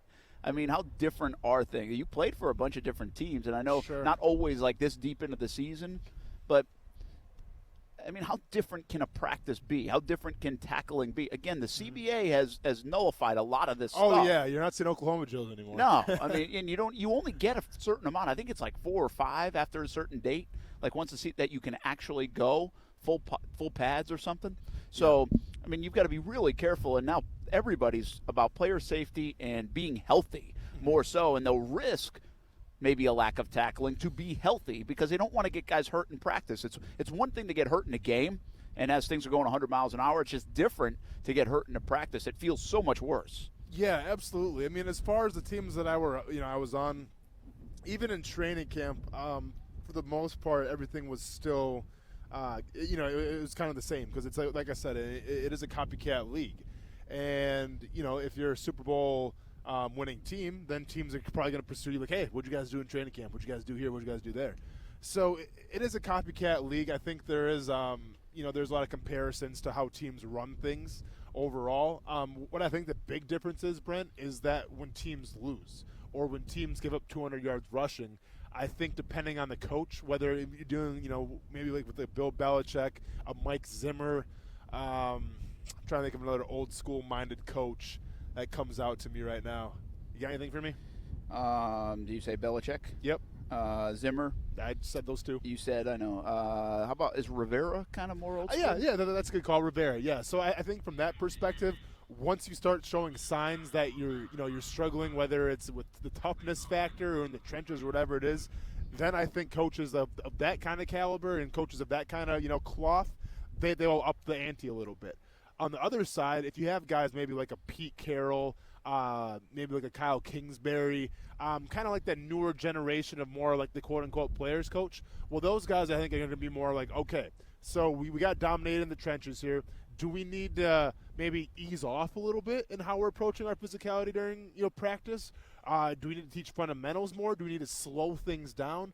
So I think that's more like the new school approach, basically, especially dealing with the CBA, where you have to be careful how you approach, the physicality of practices. Yeah, absolutely. All right, Brent Martineau, Austin Lane here. Hour number 2, Action Sports Jacks on ESPN 690. Thanks for hanging out with us. A special day for us. Salute to Service Month in the NFL. We have Jaguars All Access coming up tonight from right here at Naval Station Mayport. And the USS Paul Ignatius. We're setting up for the TV show. Chris Conley, Calais Campbell will be out here for TV, Fox 30 tonight at 7 o'clock. So we won't be at our usual spot in Avondale at Mellow Mushroom. So we decided to do the radio show over here, too, and really having a lot of fun being out here on a beautiful day at Naval Station Mayport. Did you see the story with Eric Weddle and the L.A. Rams? I did. Where Weddle was asked about, through the media at the very least, will you share some of the secrets of the Baltimore Ravens this week? They play on Monday night. Yeah. So the Ravens and Rams, and Weddle recently played for the Ravens, now for the Rams. And he said, I'm not sharing anything about their defense. Sure. And that took me by surprise because guys sign people. Of course. To ask about different nuances. Transactions get made all the time in the NFL solely on the principle that they want to get an advantage of where that player came from because you're getting ready to play that team. This is the first time I remember somebody at least publicly saying, no, I won't. Oh, no, there's guys like that for sure. But that does happen. Without a doubt, it does happen. It's probably been public before, too. I just don't remember it. No, for sure. I'm trying to think back in like my experiences of guys that we brought into teams, and no one's really sticking out at me, but I will say this. So Weddle said, and what was the exact quote? That he wouldn't share any information about what the scheme? He said, well, yeah, just any of the kind of the nuances of their defense, their scheme, those kind of things. He said because he has too much respect for those guys, what they meant to him, to his family, and everybody else. So from that perspective, yes, I think a majority of the guys that come into a team, regardless if they know they're getting brought in to kind of spill the details or not, I don't think guys would ever give up plays or give up play calls unless that player left on bad terms, which does happen sometimes as well because then getting back at his old team. So I think the majority of the time a player goes to a new team, he's not going to dish any secrets about the scheme and the play calling. But a lot of players that I've encountered who've been brought on teams, they will dish about the players themselves. For instance, say a team gets an offensive lineman from a team you're getting ready to play. Well, then that offensive lineman sometimes will come in the defensive line room and say, all right, so here's the left tackle. Here's what he likes to do. Here's his pass set. Here's his preferred moves, stuff like that. Same thing on the defensive line. Say defensive lineman goes to a different team. He'll meet with the offensive lineman and be like, his best move is the power or the speed, and then his counter move is this and this and this. So there is always a little gamesmanship of when guys go to new teams, they will dish about their teammates and things of that nature, but it's very rare to have a guy just dish about the scheme and the play calling. That's interesting. And I guess that's kind of what I viewed it as. Like, okay, well, you're getting any kind of intel is intel, sure, right? And good enough intel. And how much does it help? I think it's pretty minimal, or the teams would protect players more. I'll never forget, and I can't. And it's gonna sound bad. I want some secrets. Come on, let's go. Well, it sounds so bad, but I can't remember the guy's name. He was an offensive tackle for the Jaguars my rookie year. He had a Harley. Pastor? No, not Austin Pastor. Oh, it's going to drive me crazy. He was part of the NFLPA. He was like a representative, and I can't believe I can't remember his name. Which would have been your rookie year? My rookie year. And he was an offensive tackle. He came from New Orleans. I apologize. But anyways, so he came from New Orleans. Well, that year we were getting ready to play New Orleans. Joe Cullen, dude, had him literally like it was like a PowerPoint presentation. He's like, and I could have sworn his first name's Jordan. Jordan keeps coming to mind, but he's like, all right, we're gonna have Jordan come up here and kind of explain some alignment. Dude, Jordan, who's a pretty smart dude, if I remember correctly, like had like PowerPoint like notes written on every single offensive lineman. Here's what his tendencies are. If he gets fatigued, look for him to do this. Like, dude, it was literally like on point, like a private investigator, you know? But like some guys do that, you know what I'm saying? So as far as, like I said, the gamesmanship's concerned, guys will dish about their teammates. It's pretty wild. Do you think as a player, did you want as much information? And then there's two parts to that. Do you want the information? Do you use the information? It's one thing to have the information, say, okay, tell me all you want, but I'm probably going to stick to what I know and what I do best. Because a lot of times that kind of information can throw you off a game, too. Like I say that about stealing signs in big league baseball or in baseball. You better trust the guy that's helping you steal a sign because if there's any doubt in your mind, it's not going to help anyway. No, exactly. Yeah, so you can't take it with a grain of salt, right? Because guys always kind of change up their philosophies a little bit, and if you're too focused on those things, Brent, well, if something doesn't go right, then obviously you're not going to be successful. So from that perspective, yeah, I mean, guys take it, a little bit to heart. It depends how you use it. Like, I mean, I'll be honest. So when I was with the Chicago Bears, and I wasn't bitter at Jacksonville, but this is the preseason, by the way. This is not the regular season. I know. You and Evan Britton, man. You had it out for Jacksonville. Evan Britton and Zach Miller, man. I was the guy screaming, that's right. They didn't want us. Let's show them why they didn't want us and stuff like that. It's the most amped up preseason game in the history of the Chicago Bears. And even then, like, I remember Lamar Houston and Jeremy Purnell, who were both outside linebackers that year. They're like, hey, can you tell us anything about, the offensive lineman? I'm like, oh, funny you should ask. And then I literally just went down the list of, all right, well, here's what he does in practice. Here's what he does in practice. Because it is an advantage, and you do want to win. Because at the end of the day, if you're winning, that helps you out, right? So while there is kind of like the unspoken rule, like you don't want to sell your you sell your old teammates out and everything. Yeah. You still got to take care of numero uno, and that's yourself, right? So if you're winning ball games, you have a better shot of staying on a team. Yeah, I think all those things make a lot of sense. I guess I've heard it so many times the other way, and I could also see if a guy got spurned. Like if the Oakland Raiders, if they did have Antonio Brown and they go back to play the Pittsburgh Steelers, I could see because he hates the Steelers that he would just say everything that he could possibly say, play calls, everything, and anything that would help. But then I've just never really heard it put in the context that I think publicly, like I said, with Weddle. And Weddle was just so respectful of the Baltimore organization. And he's like, listen, I'm not going to do it. I'm not going to share it. So we'll have to figure it out. Yeah. And we'll watch the tape. And it was just so matter of fact. And I was like, wow, okay. I didn't think that happened. I thought you always had to tell them something. I figured they'd kind of keep you in holding if you didn't. Do you want to hear the craziest piece of information that we ever found out about a player? I do. This is what this segment's really about. This is what it's for, right? Just snitching? No, that's not even snitching because I'm not sure if this player does it anymore. Back in 2011, and I can't honestly, I'll be honest, I can't remember the guy's name, but we brought a guy in from Pittsburgh, and we wanted to get some details. And what we established was the fact that, and it was true, but truth be told, we relied on this information a little too much. Ben Roethlisberger. When Ben Roethlisberger would be under center, if his heel was up, that meant it was either a play action or a drop back pass. When his heel was down, it meant it was a run. And this was 100% of the time. Like, we knew that information. So we would be on the sidelines, and I'd be like, if somebody wasn't there, say if I was getting arrested, I'd be like, heels up, heels up, heels up. And we would be shouting that. Now, what you do with that information is up to you. But I think we almost relied on that too much. But it was 100% a certainty kind of thing. And that was the entire year of 2011. And the Steelers didn't know it. Now, I'm not sure if you watch – well, he's not playing this year, so we don't know.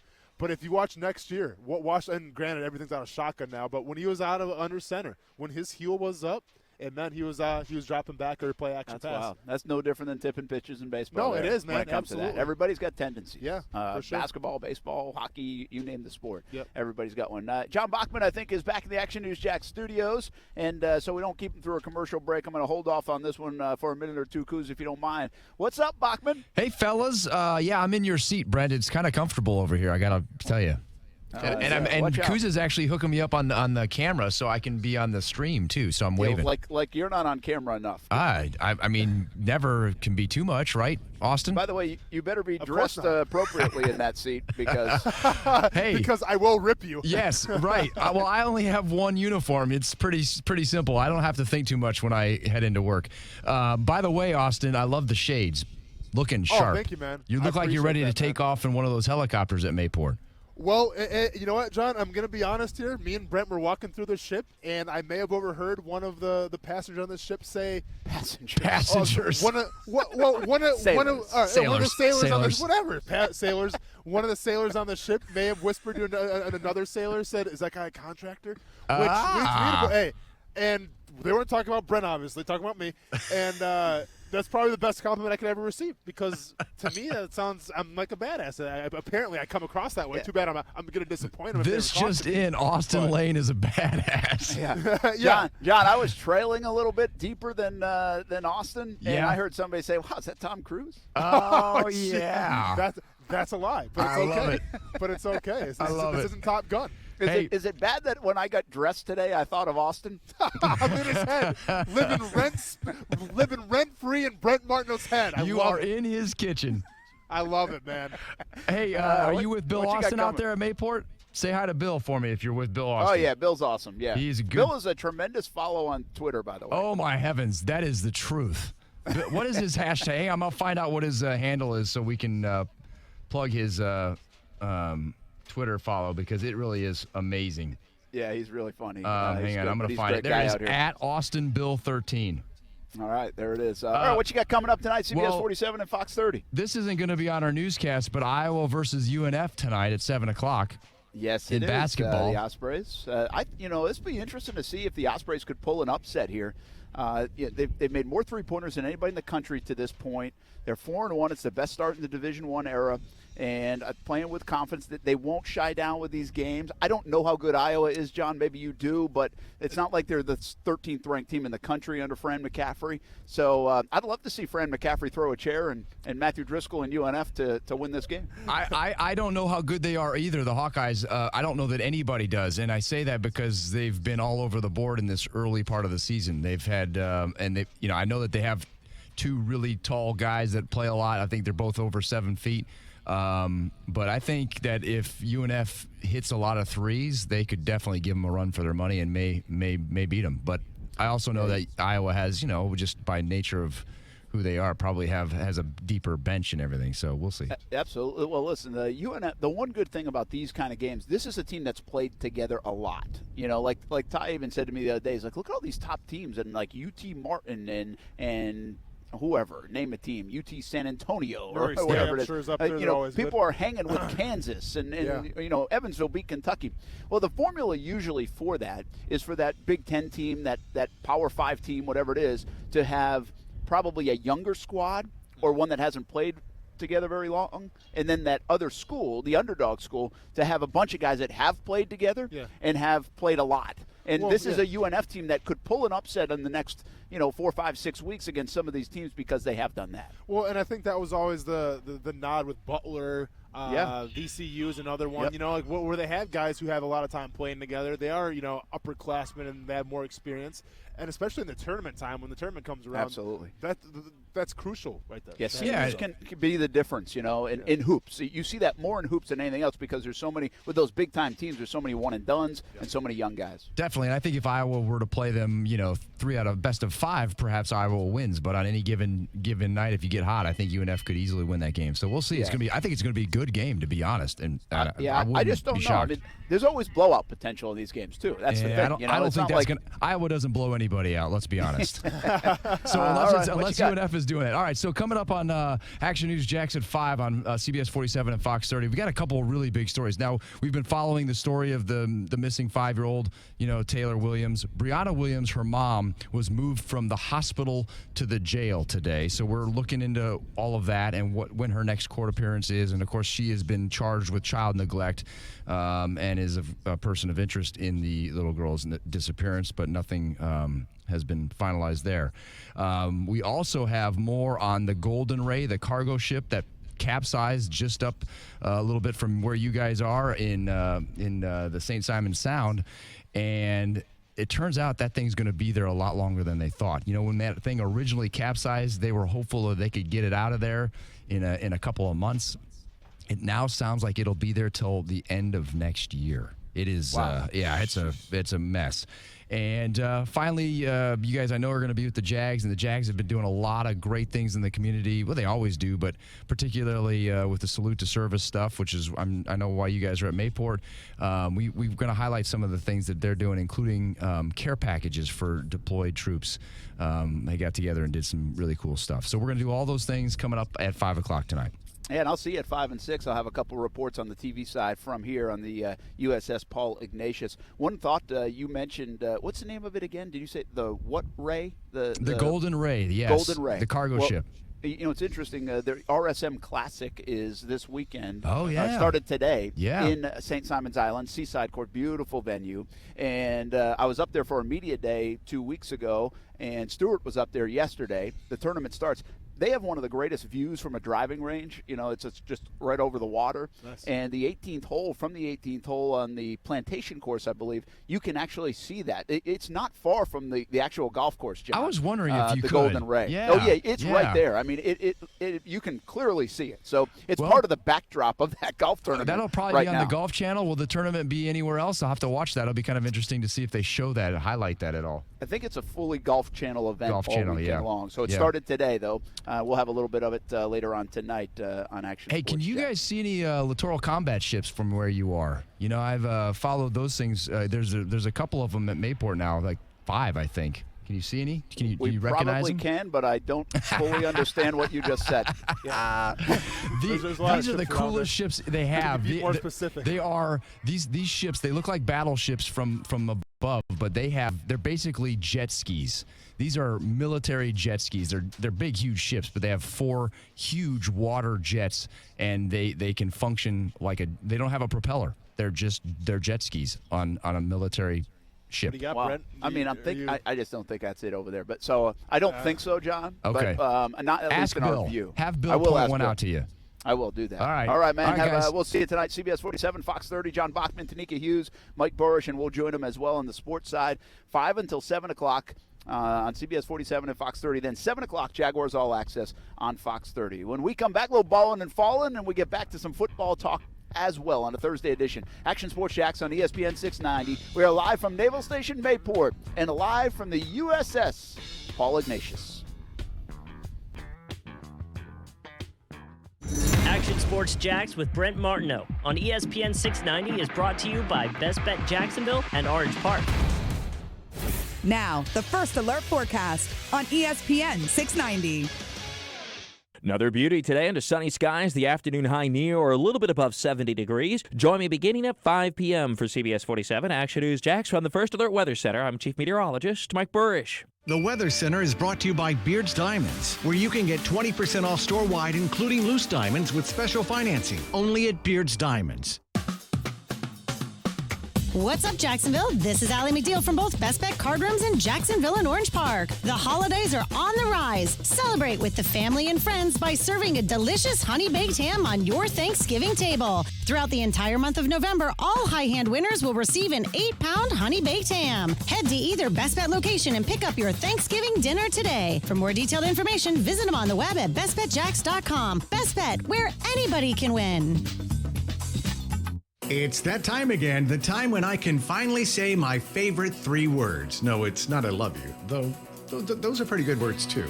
The 3 words I'm talking about, Toyotathon is on. And it's going on right now at Arlington Toyota. Arlington Toyota is the place to be when it comes to getting amazing Toyotathon savings on their huge selection. That's over 1,000 new and used on the lot every day. And it's all at Toyotathon savings. Right now, during Toyotathon at Arlington Toyota, lease a 2020 Corolla LE for a low $162 per month. That's a 2020 Corolla LE for just $162 per month. Get the truck you've always wanted and save when you lease a 2019 Tacoma SR5 double cab for only $199 per month. Just $199 per month for a Tacoma. Plus, you get Arlington's $5,000 Advantage Club and even a national lifetime warranty with unlimited time and miles for new purchases. Toyotathon is on at Arlington Toyota, 10939 Atlantic Boulevard, and online at arlingtontoyota.com. Visit arlingtontoyota.com/Toyotathon for offer details. Pop quiz. If you sell a home for $500,000, how much would a traditional real estate agent charge in commission? If you guessed $25,000 to $30,000, you're right. But if you think that's the only way, you're wrong. This is why thousands of homeowners are making the switch to Rex. With Rex, you get a dedicated agent and a full-service experience at a fraction of the cost. Rex uses game-changing technology to cut out the middleman and save homeowners tens of thousands of dollars in fees. See if you qualify by calling 833-REX-HOME. Remember, this is your home. Why give an insane amount of equity away to an agent? Rex offers the lowest fee in the industry without skimping on service. You'll work with an experienced real estate team with you every step of the way. Get the most out of your home. See if you qualify by calling 833-REX-HOME. 833-REX-HOME. Florida, CQ 1057788. Minimum fee may apply. Not licensed in all 50 states. Visit rexhomes.com to see if Rex is available in your area. Rex fully supports the principles of the Fair Housing Act and Equal Opportunity Act. Hey, what's up, everybody? This is Austin Lane from Action Sports Jax. Thanks for making ESPN 690 the fastest-growing sports station in Jacksonville. It was a lot of fun playing for the Jacksonville Jaguars for 3 years, and I'm having just the same amount of fun on the radio every single day with ESPN 690. So I'm reaching out to you to be part of our team and grow your business with ESPN 690. Give us a holler at 245-8732. That's 245-8732. We look forward to hearing from you and hope you join the team. In an ocean of car dealers, there's only one Atlantic Infiniti. The Infiniti Winter Sales Event features the all-new 2020s, Apple CarPlay and Android Auto, loaded with luxury and convenience that will delight and amaze you, with Apple CarPlay and Android Auto delivering exceptional touchscreen command of email, music, text, games, and maps. Now, the Infiniti Winter Sales Event at the one and only Atlantic Infiniti's new showroom. Call for a test drive, 642-0200. Atlantic Infiniti, 10980 Atlantic Boulevard. If you've been thinking about LASIK, consider Meta Custom Vision at Florida Eye Specialist. Just listen to what golf professional Todd Bork has to say. I thought about LASIK for years. Part of what I do is play and teach, and it's frustrating to not be able to see. And that led me to go to the 250 place, 250 and I, to where I found out quickly that, well, you're not one of those 250 guys. When I went through all the paces at Meta, and, when you hear somebody, they've done 25,000 cases, and he was one of the pioneers of it, you feel like they kind of know what they're doing. I was told that there was financing options. It included all the follow-ups, and it also included if you had any problems or any tweaks needed to be made, they were all covered.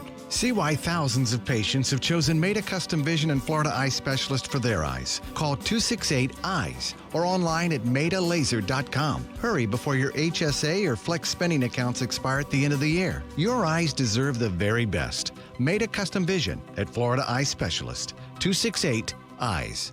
It's that time again, the time when I can finally say my favorite 3 words. No, it's not I love you, though those are pretty good words too. The 3 words I'm talking about, Toyotathon is on. And it's going on right now at Arlington Toyota. Arlington Toyota is the place to be when it comes to getting amazing Toyotathon savings on their huge selection. That's over 1,000 new and used on the lot every day. And it's all at Toyotathon savings. Right now, during Toyotathon at Arlington Toyota, lease a 2020 Camry LE for only $232 a month. That's a 2020 Camry for just $232 a month. Ready to unwrap a RAV4? Then get to Arlington Toyota where you can lease a 2019 RAV4 LE for just $216 a month. Just $216 a month. Plus, you get Arlington's $5,000 Advantage Club and even a national lifetime warranty with unlimited time and miles for new purchases. Toyotathon is on at Arlington Toyota, 10939 Atlantic Boulevard and online at arlingtontoyota.com. Visit arlingtontoyota.com/Toyotathon for offer details. We're local, you're local, shop local. This holiday season, shop local retailers right here in the 904. When you shop local retailers, you're making an investment in our own community. Shop the 904. Powered by Cox Media Group. It's time to chub it up with my favorite wings in the Jacksonville area. Hey everyone, this is Brent Martineau. You want the best wings in town? Mr. Chubby's Wings is the place to go. 2 locations, one on the west side and one in Fleming Island. I've been to both. Then I called the owner up and said, hey, I like the wings so much, I want to endorse them. It's a true story. And here we are. Bring the family on Mondays to the Fleming Island location for 50-cent wings. Tuesdays at the West Side location, it's all-you-can-eat wings. Try the Maple Cajun or the Johnny-style wings. Chub it up at Mr. Chubby's Wings. Moscow Ballet's Great Russian Nutcracker dazzles this Christmas. Bring the whole family together for the original holiday tradition. Step into a simpler time filled with sweet dreams and spectacular magic. Experience world-class artists, stunning costumes, and towering puppets on the Gift of Christmas tour. It just wouldn't be Christmas without Moscow Ballet's Great Russian Nutcracker. Get tickets now at nutcracker.com. Appearing at the Florida Theater December 22nd. Get your tickets today at nutcracker.com. Golick and Wingo. I think my jersey was one of the top-selling jerseys around the world, and I didn't make $1 from it, but nor did I want to. I respect Tim Tebow. I respect his opinion. I love his passion. I just could not disagree with it more. Golick and Wingo. Weekdays at 6 Eastern on ESPN Radio and ESPN2. Brent Martineau. You see him every day on CBS 47, Fox 30, Action Sports Jag. Austin Lane. He's a former Jag star and current MMA fighter. Broadcasting live from the Anajar and Levine studio. This is Action Sports Jax on ESPN 690 and ESPN690.com. As of right now, we got to play more consistent. Right now, we got high energy, we athletic team, speed, fast. We just got to be more consistent. And I know teams are watching us saying that, we go into halftime 10-7, we go into, third quarter, close games. We just got to make sure we stay on top of it. Jaguars linebacker Najee Good.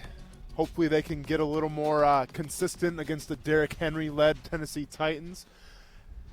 ESPN 690 coming to you from the USS Paul Ignatius. Brent is kind of out and about right now. I'm not sure where he's at, so I'm taking over for a little bit. And, it's crazy because you're meeting all these great folks here, all these sailors on this ship, all age groups and everything. But it seems like, at least when I'm talking to them, the only thing they all have in common is the fact that they're all into sports. So whether it's talking about the Kansas City Chiefs, or there's a guy by the name of Andrew I just talked to who's from Kansas City, so we talked about that a little bit. I saw a girl with a UW Oshkosh shirt on, which is kind of right in my backyard, so that was kind of a trip. But it's amazing just how sports, that's always a dialogue, it seems like, wherever you go, where people want to talk about their sports teams and how they're doing. It's a good common theme to talk about, plenty usually to talk about, and a little bit safer than politics. Yes, sir. There we go. Nicely put. That's why we kind of like it. Brent Martineau, Austin Lane. We are live at Naval Station Mayport, USS Paul Ignatius. You a little ballin' and fallin', or maybe, yeah, I'm gonna have to go to my cell phone real quick. No, let's go ballin' and fallin'. If you want to lead it off, Brent, and I'll follow you lead if that's cool. Sure. Or I think. Did you not have ballin' and fallin' ready? What's up? I was hoping you had the ballin' and fallin'. Okay, so do you just want me to do it myself? Yeah. Okay, so ballin'. This is dating back to 2 weeks ago, but unfortunately we didn't get to it, but I'm going to bring it up now because it's a pretty cool story. Tyler Biadasz is a center for the Wisconsin Badgers football team. Okay. Cool thing about him is actually I didn't play against him, but we're from the same conference. He's from a small town called Amherst, Wisconsin. It's about 5 miles away from Iola. Well, a cool story with Tyler is the fact that after their game against, I believe, now I'm drawing a blank here. It would have been against Nebraska. So after the game against Nebraska, Tyler Biadasz is leaving the stadium, and he notices a guy that appears to be lost. And this guy happened to be mentally challenged, and Tyler could tell he was uneasy and he looked a little confused. Well, what had happened was this Badgers fan came with a group of people. For whatever reason, they kind of got separated, and he was lost. And obviously stressing out a little bit. Well, Tyler kind of, noticed this, sat the gentleman down and talked to him a little bit, and actually he got to use Tyler's phone. They got in contact with the guy's family, and they got it taken care of. But Tyler stayed with the guy for about 45 minutes and just kind of, calmed them down and relaxed him a little bit. So I just think, props to Tyler Biadasz for doing that, for seeing that someone was in trouble, obviously, and just kind of helping them out a little bit, helping them calm down. So ballin' to me is Tyler Biadasz of the Wisconsin Badgers. I always love in situations where people react in that genuine nature, because you don't know how you're going to react in certain situations, right? Sure. And there was a golfer last weekend that was trying to get his torque hard and needed a putt, and it was a short putt. Okay. And there was a big yell during his putt, and the golfer escapes me at the moment because I didn't plan on bringing this up. Yeah. But,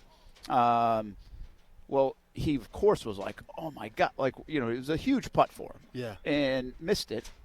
And of course, golfers, they aren't used to people yelling in the middle, and whether you think that's a little much or not. Sure. Bottom line is, this gentleman that did that felt so bad about it, and turns out he had Down syndrome. And the golfer realized they went over, gave him a hug. Kind of the reaction of it all was, it wasn't just all about me. You just screwed up my opportunity. It was more this just genuine human moment for a golfer and even the fan, at the moment. So it was really cool when you see those situations just organically happen. Yeah. And it tells you a little bit about people, because you can fabricate some of those situations. And what I always say is, whatever you have in mind to do something nice, if it's something nice, who cares how you got there in a way, Of course. But when you see it just happen in real time sometimes is when you know how genuine, organic, all those kind of things come to mind are, and it really tells you a little bit about something. This is a golfer, by the way, I'd never even heard of. It was so it was pretty cool. It was a good moment for him, and really we kind of live on some of those good moments sometimes when we have too many bad ones. Without a doubt. So Fallen, Brent, is it cool if I talk a little hockey quick? Absolutely. You cool with that? So Fallen, Garnet Hathaway.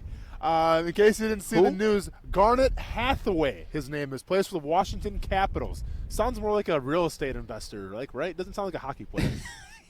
Seriously, that's good. Garnet Hathaway? I don't know. It didn't sound like a hockey player to me. Anyways, Washington Capitals taking on the Anaheim Ducks. There was a little scuffle that broke out between Garnet and a Ducks player.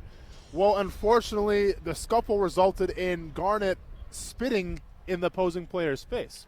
Now, here's the Fallen. Well, obviously it's Fallen in general, but here's kind of the comical, even more Fallen part, is that he tried to appeal himself spitting in the player's face, because obviously he got suspended for this. He tried to appeal it, and what was his excuse, Brent? His excuse was the fact that when he was in the scuffle, he got punched in the face and some drool actually came out, and that's how the spit got on his opponent's face. What a heck of an Obviously, you can just go back to the video and you can kind of break it down like that JFK Kevin Costner video, go back to the left, and you can see the guy blatantly spit in the dude's face. There's no saying he got punched and some drool came out. No, it was a blatant spit. Obviously, it was upheld, and he is doing his time now. Don't spit in other people's faces. Unbelievable. I don't care if it's hockey or not. You still can't do that. I'm not doing the balling and falling. I can tell. Because, well, quite frankly, you don't have it. I couldn't prepare for it. There's it's so all much good. going on. Yeah. So, but I would say, Kuz, how much fallen are the Golden State Warriors when they're down by like 46 or whatever it was to the Dallas Mavericks? Luka Doncic, man. I mean, yeah, and he could be balling, by the way, right? Yeah. It's just so weird, you remember the game a few years ago when the Patriots lost to the Chiefs to start the year? Their offensive line was a mess, and they just got trounced on national TV. Tom Brady got benched. Yeah, that was that Thursday night game. Yep. And there was a lot of talk right then about Brady. He's old. He's too old. He's not. Whatever he's done since. Yep. But you know how shocking that is to see a team like the Patriots just get beat like that. Yeah. Well, it's kind of like that with the Warriors. Now they don't have the Bradys of the world, and there's Steph Curry and Draymond Green and Durant and Klay Thompson. I mean, they've got plenty of excuses. But to look up at a score and see the Warriors down 96-52, I think it was when I first turned it on, or noticed it. That's just stunning, man. But Brent, you're not seeing the big picture, man. Bless your heart. The Warriors are tanking, man. All right. Oh, that's fine. I'm just saying it still does. It's still amazing to see it. And I mean, they've been put in a tough spot. Probably not tanking. Well, and here's the sad thing, though, right? Klay Thompson's out. Steph Curry's out. It's pretty much just Draymond Green right now and D'Angelo Russell. Well, assuming Green's been out too, right? I'm sorry. Green's Draymond. Maybe Green's okay. Well, I haven't followed the Warriors. They're scoring 52 points a game. Yeah, exactly. It's not much to follow. But from that perspective, though, Brent, let's say that this trend continues and they keep losing games, which 100% is going to happen. Now you're talking about a team in the Golden State Warriors who next year is going to have Steph Curry back, is going to have Klay Thompson back, is going to have Draymond Green at 100%. We'll see what happens with D'Angelo Russell. But then also we're talking about a guaranteed lottery pick, maybe the first pick of the draft now. Think about that, man. Yeah. It's kind of like when the Colts lost Manning and ended up with Luck. How convenient. Here's Andrew Luck for you. Yeah. Unbelievable. It was partly your fault. Yes, and I mean, it's probably my fault that the Colts were bad, so they got Andrew Luck, I guess you're saying? So yeah, but it was you're kind of backhanded giving me a compliment. No. that was a compliment. Nope, it was a win late in the season. Sure. It didn't mean anything. You guys beat the Colts. Yeah. And that got him the first pick. I think, to be fair, I don't think I was even around when they got Andrew Luck. No, I was around. Yeah, I'm sorry. Yeah. Yeah, so then you're welcome for beating Andrew Luck, or for beating Peyton Manning. I think he was out, actually. It wasn't even Peyton Manning. No, it was when they were bad. I know. Part of that year when they went 1-15. Who was the and quarterback? Got the first pick. I can't even remember the quarterback. That's bad. But Nobody does. Yeah, fair enough. Nobody does. Dark times for the Indianapolis Colts. One other hoop question, because people love when we talk NBA. Oh, yeah. But it's fan favorite. Are we on, do you think, it's so far down the road, but the Clippers and Lakers? For the West? Is that what this is all headed toward? Oh, man. Like just an epic, which will be better than the finals? He's talking about the West. Who's going to? Yeah. I mean, obviously they're both in the West, but but I think the Rockets though too. I think a lot of people, at least I'm surprised that whatever they're doing with Russell Westbrook and James Harden, there is a method to their madness, and they're having a lot of success so far in the season. Now, can they continue that success and can they gel? We'll see. But I think Houston's a viable threat as well, and don't forget about the Denver Nuggets. Kuz, I bring up the Drive and Dish podcast, a couple of basketball topics just to get you involved a little bit, and it's like you're off in the bathroom or going to get water, or maybe not even there. Are you eating? I was listening to what you guys were saying. I was getting upset you were gonna slight the Nuggets like that, but Austin brought them up, so. Of course, man. I'm not slighting anybody. I'm telling you right now, it seems like there's the Clippers people think are going to be really good with those two guys. Sure. And right now the Lakers are really good, and they're winning people over, and I think that's what everybody would sign up to see. I don't think anybody wants to see Houston or Denver or either one in there. No, I think they want to see the Battle of LA in the West. And did Kawhi make the right decision? You know, and that battle going on. I mean, that's where if this was wrestling, that's the way this script would end in the West. Oh, of course, yeah, and that's gonna be a really big story because let's be honest. As far as the East is concerned, you got the Milwaukee Bucks. And then you got everybody else. All right, like Boston. Yeah, Boston's off to a hot start. I get it. Blue-collar mentality. Brad Stevens got him playing good. We'll see what happens during the All-Star break after and everything like that. And the Philadelphia 76ers. I'm not sure you've been following the Philadelphia 76ers lately, Brent, but they're not looking too hot. Yeah, Ben Simmons hit it. Excuse me. I'm not done yet. So Ben Simmons hit a three-pointer, and everyone's going crazy. Oh, it's great. But let's be honest. The Philadelphia 76ers right now, they're not gelling. Joel Embiid, not happy. We could be looking at an absolute garbage disaster happening here in Philly if they don't change things around. That's interesting. You know, it's funny is I did have a ball, and it was going to be Ben Simmons. Why not? It's the easiest one. Have you ever seen somebody get a basket in the NBA and be so celebrated outside of TJ McCullough? That's where we're at right now. What do you think about the 76ers, though, man? I think there's a lot of passionate fans overreacting to the situation. They've won 2 in a row. They're 5-5 in their last 10. Like, they're, 2 games behind your Bucks? Imagine losing 5 games in, the first 4 weeks of the NBA season. I can't imagine. Can't imagine that. Here's the deal, too. Kuz led today's sports update. Oh, yeah. With the Sixers and Ben Simmons three-pointer. Excuse me? That's how much he was into the Ben Simmons three-pointer. Not even like, hey, Ben Simmons hit a three. I said, let's sit back and bask in this and play. He did. He used the word bask. Kuz, be honest. When Ben Simmons hit that three-pointer, did you call your family back in Philly and just kind of celebrate a little bit? Kind of tell them I love you guys very much. I had 7 people text me about it. Over a three-pointer. That's what I'm saying. Do you remember a sport or something like that where a guy hit, this day and age, everybody hits home runs. So, not like a home run being celebrated. Even a pitcher hitting a home run's not that big a deal. Doesn't even feel like it, you know? This has been the most anticipated bucket of all time. Hits a three-pointer and we lose our minds. Unbelievable. I don't even know. I'm really trying to think in the NFL, like a guy getting a touchdown, a guy making a catch. I feel like Shaq even hit a three-pointer once. I don't know. I mean, maybe it's like Quentin Nelson with his touchdown, but even that was kind of. Yeah, I was going to say Quentin. I was going to say the refrigerator Perry. Yeah.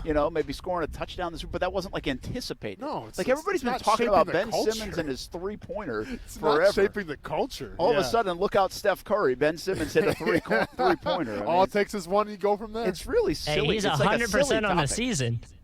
It's a silly topic, and I'm a little disappointed, Kuz, in that update you didn't go sound full on the three-pointer this morning, but maybe next time. Maybe his next three-pointer in 3 years. I don't know what sound full even means, but I'll take your word for it. I would really say Nats full, like the natural sound of, or the play-by-play call. Okay. Of the three. Yeah, absolutely. Like, did the Philly announcer go berserk?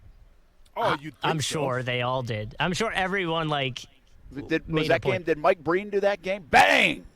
No, I don't think he was doing that game.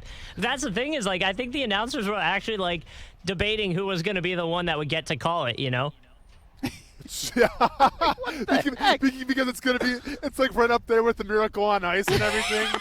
Is that I'm sorry, what's the guy's name? That's called Miracle on Ice. Michaels. Yeah, Al Michaels, yeah. Like, it's right up there with that kind of lore and everything. It's Ben Simmons hitting 1 3-pointer. That's, yeah. It's. I don't know if it's a miracle Do on you ice, believe in but miracles? imagine what Jim Nantz would have come up with if he could have called the 3-pointer. It should have been from the by land Ben of good and Simmons. plenty. I've been preaching that phrase for a while now. We do. When we get the UNF Ospreys hoop team games, I'm going to do that. I want to hear it once. Good and plenty. I want to hear it once. And obviously you're going to hear it from me when I'm playing with the Jacksonville Giants when I'm shooting threes That's as right. well. I might jump in on that and announce that game. Who has more threes, Ben Simmons at that point, or you after that game? Well, I'll tell you this. Professionally, Ben Simmons and I are tied. Yeah. Kuz, I'm going to tell you, I'm not sure if I'm going to get one, but I'm going to chalk up about 10 of them, all right? I'm going to let it fly. That's what you think. Oh, I am. Because they don't want you to shoot. Well, that's fine. They defend you more than anybody else, believe me. That's cool. I'm still shooting. I'm still getting my shot off. I'll give them some scouting reports on you, too. Hey, when we come back, the big story of the day when we just got on was Myles Garrett. There's a new bit of information on the Myles Garrett and his alleged comments about Mason Rudolph during his appeal that got upheld. We'll revisit that, plus around the NFL coming up in just a bit, too. We'll talk a little bit more than the Jaguars, but we do talk some more Jags. We are live at Naval Station Mayport here on ESPN 690 here on a Thursday. Thanks for hanging out. The ESPN 690 High School Football Game of the Week. Every Friday, hear a local high school football play-by-play. Everybody all fired up here at the Graveyard. Griffin's in the backfield once again. Same play. The Vikings give it to Griffin over the left side. He'll walk into the end zone. And the Reigns Vikings win the football game over the Sandalwood Saints in overtime on a 2-point conversion. They just went big on little and basically took care of business. You can hear the games by listening in your car to ESPN 690 or find the live stream on Facebook, YouTube, Twitch, and Twitter. Just search ESPN 690 Jax. The home of the Action Sports Jax Dream 18 can be your home course, too. The golf club at Southampton in North St. Johns County, located off County Road 210. Family owned and operated. Cooler temperatures are here, and Southampton is a fun course to play. The golf club at Southampton offers club membership programs starting at just $79. You have to see their new practice facility. It's a player-friendly golf course, and it will be your gateway to a great time with the family or with your buddies. The golf club at Southampton. Call 904-287-PLAY. That's 904-287-PLAY. In an ocean of car dealers, there's only one Atlantic Infinity. The Infinity Winter Sales Event features the all-new 2020s, Apple CarPlay and Android Auto, loaded with luxury and convenience that will delight and amaze you, with Apple CarPlay and Android Auto delivering exceptional touchscreen command of email, music, text, games, and maps. Now, the Infinity Winter Sales Event at the one and only Atlantic Infinity's new showroom. Call for a test drive, 642-0200. Atlantic Infinity, 10980 Atlantic Boulevard. Beards Diamonds has been Jacksonville's trusted jeweler for 39 years. And to celebrate another year of stellar service, Beards is offering an incredible 20% off everything store-wide. In the St. John's Town Center or at beardsdiamonds.com. Hey, boss, how's it going? Don't even talk to me. Uh-oh, sounds like you're having a moment. It's not a moment. It's just been one of those days. Boss, what happened? So I'm driving around doing errands and stuff. I counted 14 Safe Touch security signs while I was out. 14! Well, I guess word's out that Safe Touch is the best. I mean, there's Safe Touch signs in yards, Safe Touch stickers on drive-thru windows, Safe Touch on billboards, Safe Touch on the radio. I'm about to lose my mind. Boss, it's okay. There's still plenty of houses out there without Safe Touch. Yeah, but the more people hear about the two-way communicator, the guaranteed response time, the crash and smash. What do kids say these days? Safe Touch is going viral. Kind of funny when you think about it. Oh, I hate Safe Touch. Crooks know to stay away from Safe Touch houses. Hi, I'm Lester Jackson, president of Safe Touch Security Systems. No one beats our technology or our price. Call Safe Touch today at 888-723-8682 or go to safetouch.com. State license number EF233. Hey everybody, Trey Wingo here from Golic & Wingo. Thanks for making ESPN 690 the fastest growing sports station in Jackson. It's clear Northeast Florida has great taste in radio. I mean, you're listening to me every morning, right? Join the ESPN 690 team and get your business notice today. The First Coast is making the switch to ESPN 690, and there's no better time to get your business in front of them. Call ESPN 690 today, 245-8732. That's 245-8732. Grow your business today on the new ESPN 690. Alexa, how do I drive more customers into my business? First, people will need to hear about you. Then you need to be online where they look for you. Then you need I don't have time for that. I need to run my business. Okay, searching for a local team that can help. Local Solutions. Visit JacksonvilleLocalSolutions.com today. The Stephen A. Smith Show, weekdays from 1 to 3 p.m. on ESPN 690. Nobody's saying that Jimmy Garoppolo can't play. He's got 9 touchdowns and 7 interceptions. I know they got a good defense because that's the only reason they ain't no right now. It ain't because of Jimmy G.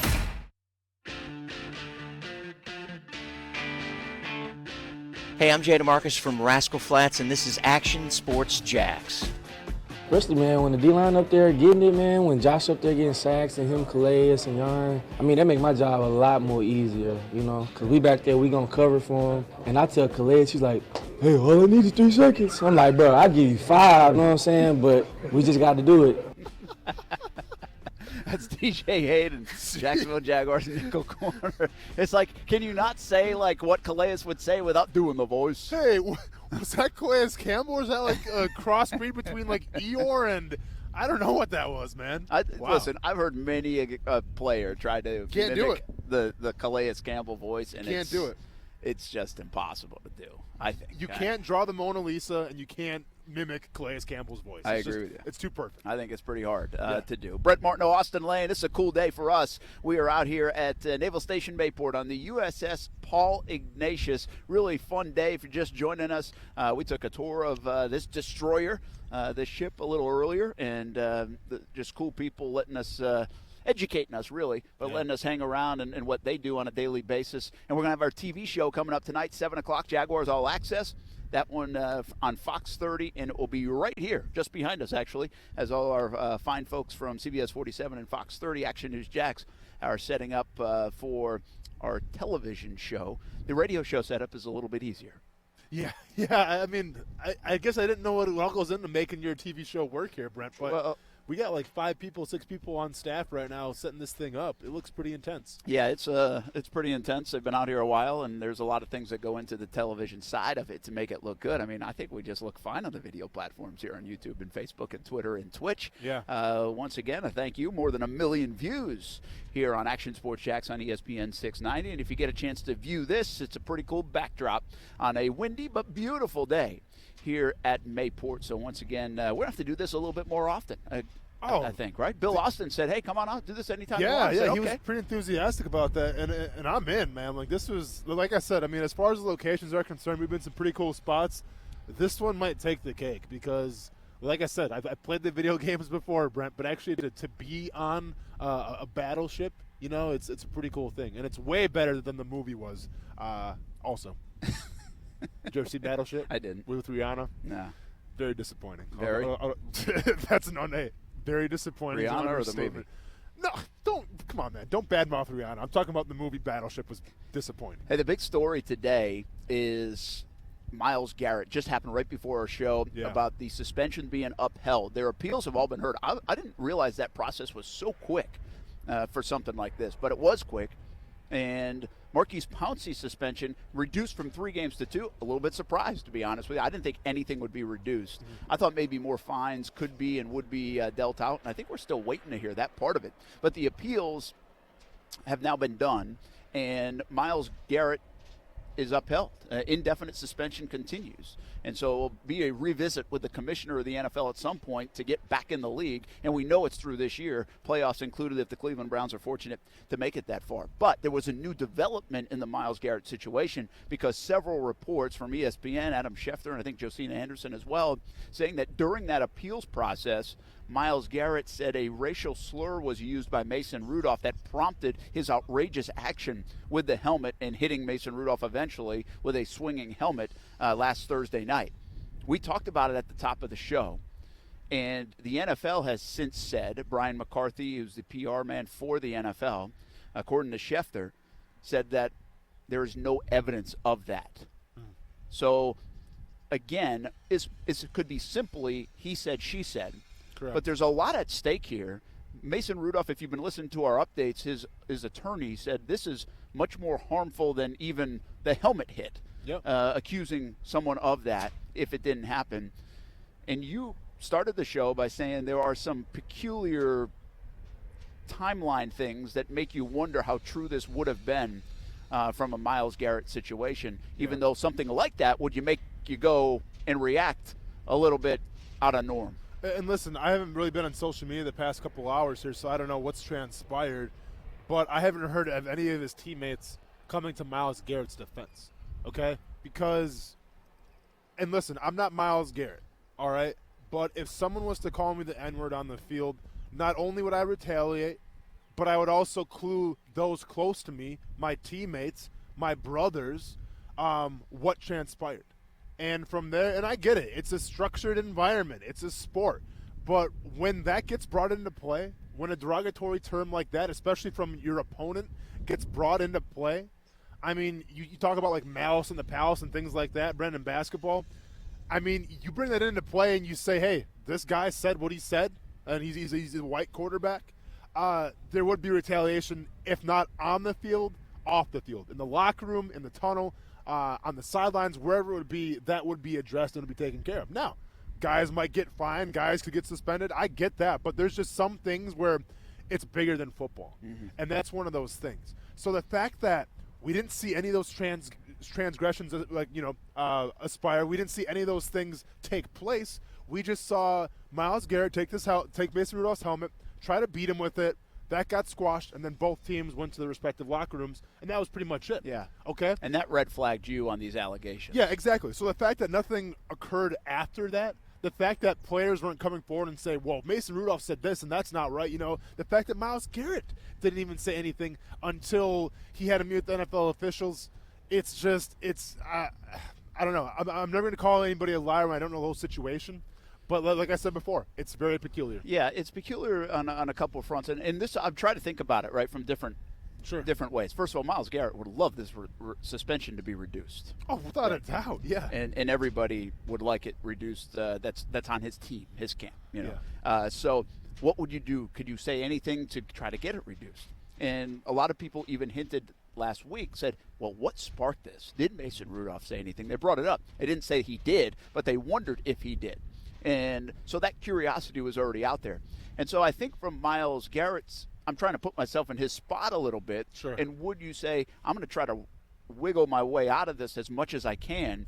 I don't think anything, I'm not in front of a microphone. This stuff doesn't go public. This is at NFL headquarters. This is an appeal. This is all those things. Would you just say something like that to try to do the best you could to get out of the situation? Then all of a sudden that leaks out, and now it becomes this. Yeah. And so if that is the case, if it was something like that scenario that I just painted, and again, we have no idea, but you're trying to see how do we get to this point. Well, you talk about making a compound error. Well, one swing of the helmet and then this accusation, that's very dangerous to do. I think this will live as he said, she said, because the NFL did not change the suspension, which means they don't believe it or didn't find enough, as pointed out by the NFL just a short time ago, evidence of this happening. Let me go and ask you this. If you're Mason Rudolph or Mason Rudolph's camp, because there was rumors that they're going to sue for the helmet incident, which I was against because I said if you go after somebody, you buy the ticket, you take the ride, and you accept the consequences. You don't sue somebody for And they that. said they weren't going to sue. Okay, great.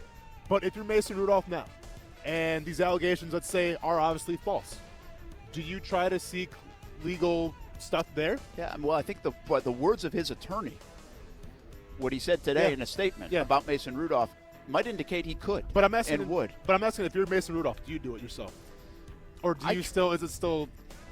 I'm trying to put this thing to bed. Yeah. And it's what makes it even worse if this didn't happen and Myles Garrett's bringing it up. Put this thing to bed. Yeah. And so I probably would not, but I got to see a little bit more. I'm not ready to answer that fully. Okay. See how these days play out. If Myles Garrett comes back and says anything else, does this evolve into something else? Do they find some audio?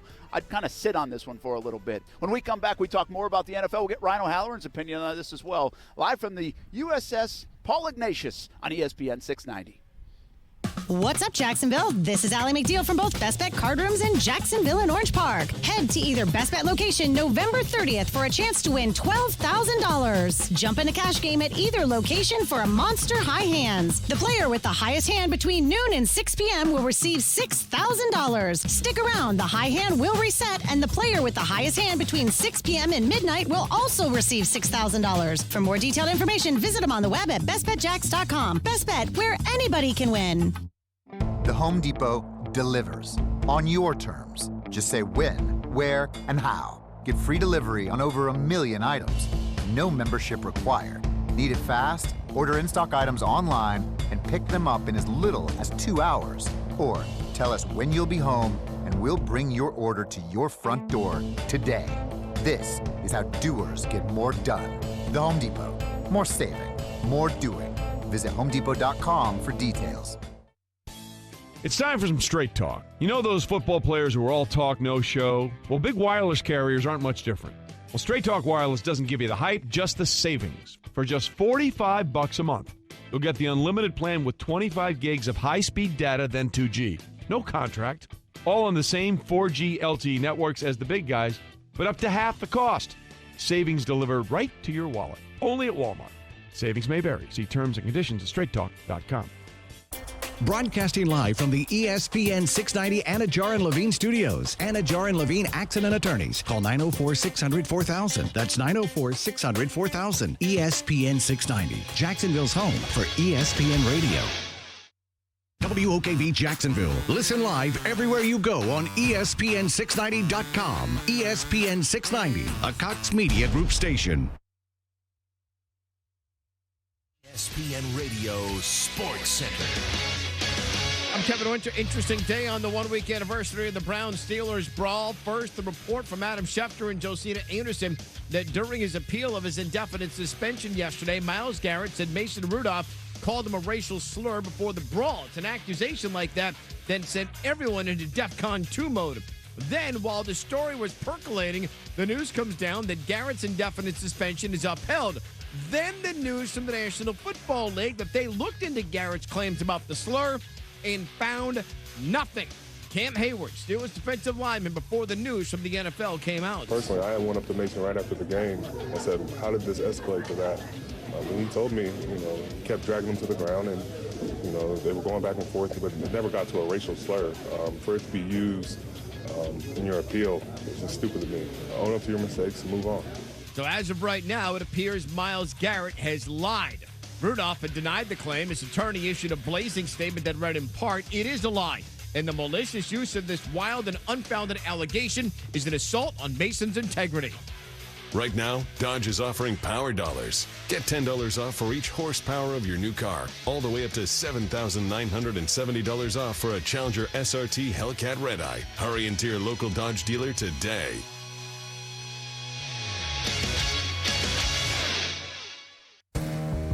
Brent Martineau. You see him every day on CBS 47, Fox 30, Action Sports Jax. Austin Lane. He's a former Jag star and current MMA fighter. Broadcasting live from the Anajar and Levine studio. This is Action Sports Jax on ESPN 690 and ESPN690.com.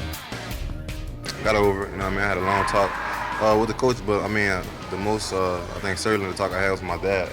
I think he kind of put everything in perspective with me. Also I talked to Marcus Allen this week. So I think those guys put a lot of things in narrative for me. That's pretty cool from Leonard Fournette. Yeah. Talked to Marcus Allen, talked to a lot of people about it. Man, I tell you, the maturity of Leonard Fournette continues to show. You can pout, you can be immature in a hurry, you can be very selfish in this game, I think. Yeah. Especially at that position when you don't get the ball and you're a big part of it. And I think everybody wants to see Leonard get the ball more than 8 times, that's for sure. Yeah. But you can take a different tack to that. It can go south in a hurry, especially when you lose 2 big ball games. And part of that reason you lost is because you didn't get the football. At least part of it is you didn't get the football. So you got to appreciate all the things that Leonard Fournette has done. And I think this latest action, his words, pretty good. Had conversations with the coaches. I love the Marcus Allen tidbit there. That's really good stuff to be able to seek out and how to handle this stuff. This happens to players. Yes.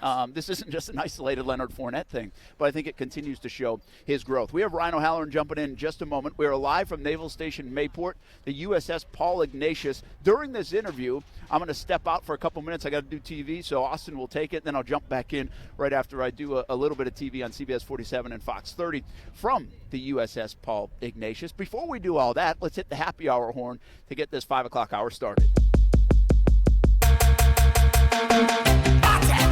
Can't make nobody come between us.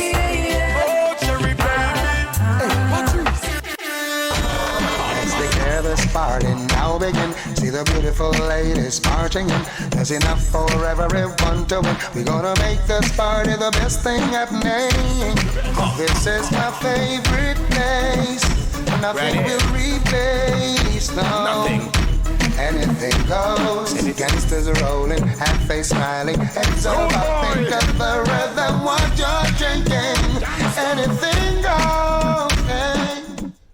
Grab a drink, get a shot, sip your Star Tenders. Hey, Vita de Louis recently got a 98 rating. Go check them out, VitaDeLouis.com. Go to VitaDeLouis.com for all the locations and the merchandise. Made in Tequila, Mexico, shipped directly to Jack's Beach, a locally owned tequila right here in Jacksonville. Those flavors have now hit the stores. Find out where and how you can get it, VitaDeLouis.com. All right, let's welcome in Ryan O'Halloran, formerly of the Florida Times Union, now the Denver Post, covers the Denver Broncos. And I'll probably have to check out in the middle of this thing, which isn't a problem for you. I'm sure maybe you guys will just talk wrestling. But, hey, the latest on the Myles Garrett situation. What is your take on this whole deal over the last week, man? Well, he got what he deserved in terms of suspension. And I didn't expect it to be reduced because the NFL wants to set a precedent here. Hey, you cannot use the helmet as a weapon, especially when the other man has no helmet on. And I think the fact that it happened on national TV maybe didn't impact the suspension, but it did impact how quickly a decision was made, how quickly the appeal was heard, et cetera. I do like them limiting Pouncey's suspension to 2 games because he was defending his teammate, and also that keeps him out of the next Browns-Steelers game. Ryan, you've heard Myles Garrett now kind of come forward, at least something leaked out saying the fact that Mason Rudolph, he's accusing him of using a racial term on the field. What was your first thought about that? Because I'll be honest, when I heard that, obviously I was kind of skeptical just because I've been on that field and I know if a player said something like that, there's going to be a lot more retaliation either on the field with his teammates or even it'll carry over into the locker room after. So when you hear those kind of accusations, I mean, what do you think about that? Yeah, it was ridiculous. I mean, you talk about a Hail Mary. I mean, if that in fact happened, why didn't that come out that night? Why didn't that come out the next day without the apologies to constitution? I mean, to me, this proves of desperation. And, like, it's really too late to the league if I'm Jake Scratch or Derek Brooks looking over this decision. I would say, I don't believe you because you just brought it up now. And pretty shady on Derek's part if he is making that up. Were you surprised that Mason Rudolph wasn't fined any games or any kind of fined at all for money purposes, but also maybe suspended a game? Because let's be honest, he was part of the altercation as well. He was part of it, and I think his fine was just that you don't want to suspend him a game for getting hit with his own helmet. And I just feel like at that point, it was the last minute of the game. Garrett was the instigator in terms of hitting him to the ground, not letting go. That does absolve Rudolph of complete blame, but I think he got what his penalty should have been as well. Sure. Talking to Ryan O'Halloran here from the Denver Post. Ryan, obviously another big story still in the world of NFL is Colin Kaepernick and his workout and everything like that. There was some video release. We saw him throwing the ball a little bit. Obviously, he kind of did himself a disservice a little bit in terms of maybe getting a job from the standpoint where he opted to do the workout at a different spot than the NFL wanted. From your perspective, obviously around the game and everything, do you think that this is kind of the end now of Colin Kaepernick, or is he still prevalent in the media, and will he maybe get another shot someplace? Well, unfortunately, I think he is going to be prevalent in the media because it drives clicks, drives viewership, etc. I thought he did do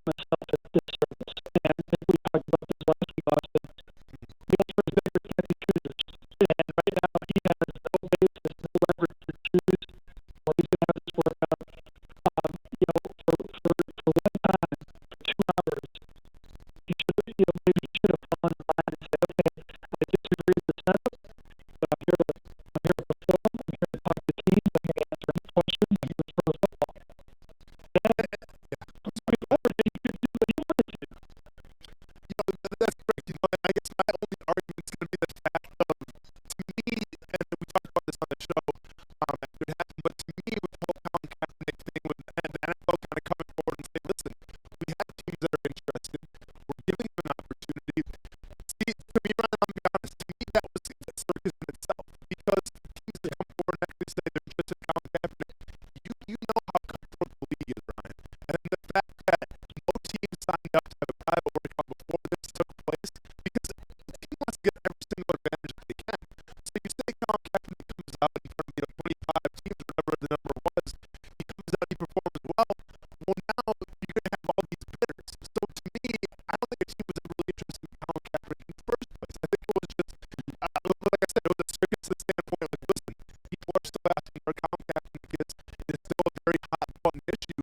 And I think that NFL tried to cover their, what a little bit to try to get ahead of this. But in doing that, I think caused more controversy because Colin Kaepernick, countered the circus that NFL tried to get this all in place with a circus of his own. I mean, do you think there was any chance that Colin Kaepernick would be signed by a team if he would have agreed to the certain stipulations? No, not right away, and that's something we talked about last week too. Let's say he would work out in front of 25 teams and it would have went well. His goal should have been for a GM or coach to call his campus or to say, we like the tape shows, we like what you guys said, we're going to revisit this after the season, which is less than 2 months away. Okay? That would have been a successful day for Kaepernick. I go back to the fact of, did he want to play? Okay, he moves the workout. And then afterwards, he basically tells the owners, don't run away, don't be scared. Well, it's not you to judge that. I did not like that 90-second statement at all. It didn't come off as somebody who's been humbled at all or even wants an opportunity. Talking to Ryan Allen here for the Denver Colts. You guys traveling to Buffalo this weekend, if I'm not mistaken? Yep.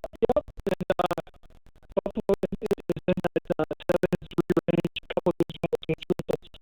I think it's an interesting week for the AFC because you have your haves, your have-nots, and those teams in the middle. Two of those teams in the middle tonight with Houston and Indy. I think if Indy wins tonight, they got the division in the driver's seat because they have head-to-head against Houston. I like the Jaguars' chances. I like the Jaguars' chances on Sunday. Well, that's going to be my next question going into it is, what do you think about the state of the Jaguars now, obviously? Listen, it seems like with this Jaguars team, Ryan, where take the Carolina Panther game, for instance. Christian McCaffrey comes out, and I get it, he's a great running back, but he had his highlight film of the season against the Jacksonville Jaguars. And one could argue Carlos Hyde and that rushing attack the Houston Texans, they had their highlight film too in London. But it seems like the common trend of those things for the most part now, granted, the Houston game and the Indianapolis game are different now, but for the most part, when they struggle against the run against Carolina, well, then they come back out and they stop Mixon and they stop Kamara. I mean, if you're a Jaguar fan, is it under the realm of possibility to think, obviously Tennessee wants to pound with Derrick Henry. Can the Jaguars shut him down, or is it the writing on the wall now what we've seen the past 2 weeks allowing two teams to have 200 yards rushing on you? I mean, is it a matter of time before Derrick Henry chooses to go off now? Well, traditionally under Todd Bowles, they've followed a horrible game against the run, but a good game. That's why the last 2 games have been alarming. Is obviously they had time to look at the tape, make some adjustments, look at the fits work, and okay, this is what you do to stop it. Well, it didn't work. He's coming off a bye.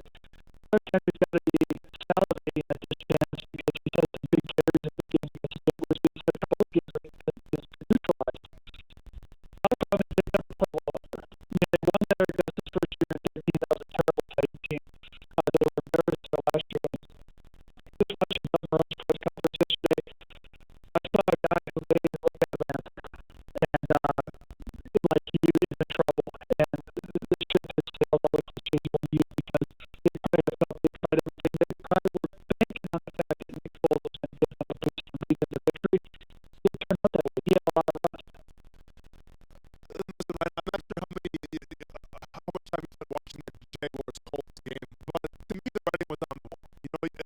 Especially as a defense, you had to shut down the run game. You had to stop Marlon Mack. They had a bunch of wide receivers. I'll be honest, man. I didn't know who half those guys were. T.Y. Hilton was out. Jacoby Brissett was back, so that was a big plus for them.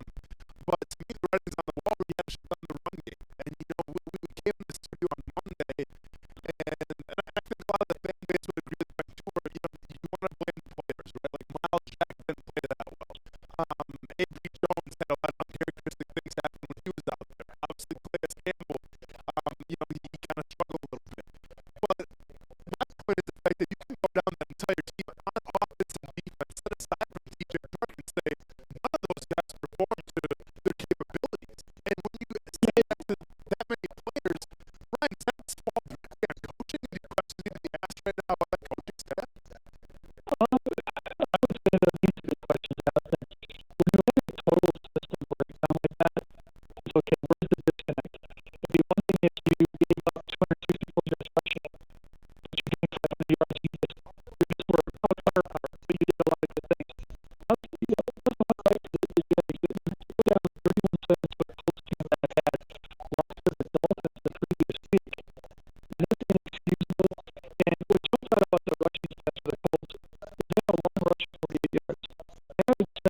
just because if you lose to Tennessee, there's 5 games left. You just want to ride out the season and see if you can maybe try some players, see what some young guys can do from your players, but still a team contact.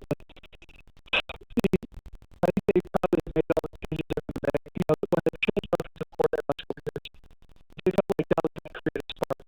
I'm not sure what changing defensive play caller is going to do. Maybe Doug Brown gets a little more ball on that side and make some suggestions.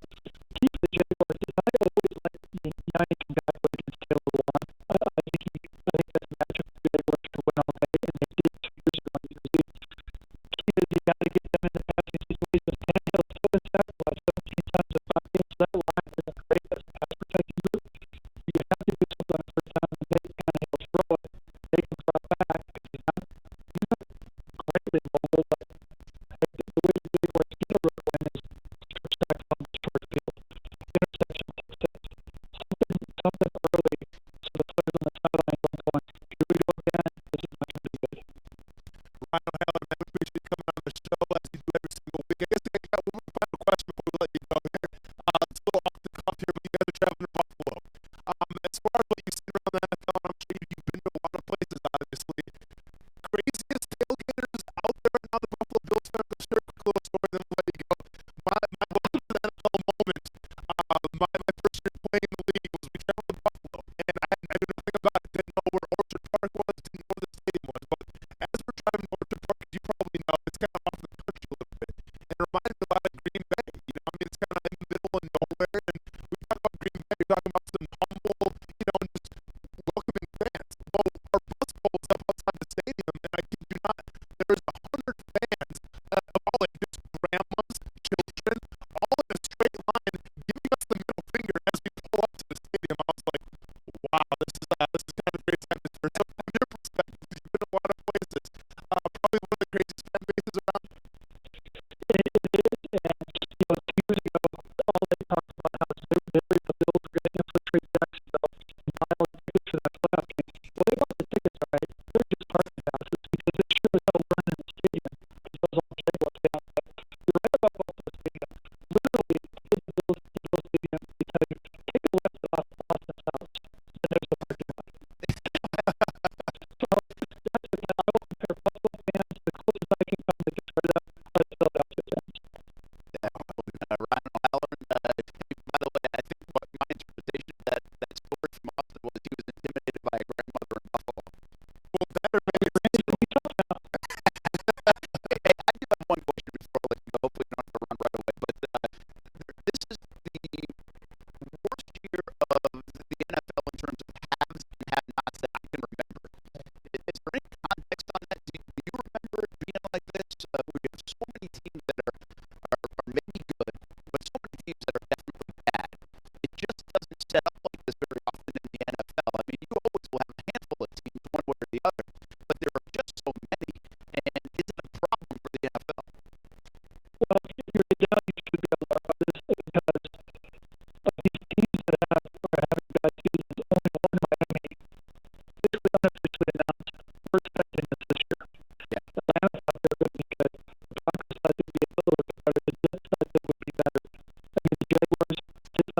you're making an investment in our own community. Check out cool stores like Jacksonville's own Video Game Rescue, a locally owned video game store that features new and hard-to-find retro video games, vintage toys, and they even have a game room with a bunch of classic games and pinball machines. If you have a gamer on your holiday gift list, you will find something perfect for them at Video Game Rescue on Blandon Boulevard.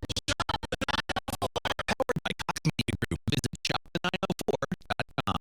Can a tree change a life?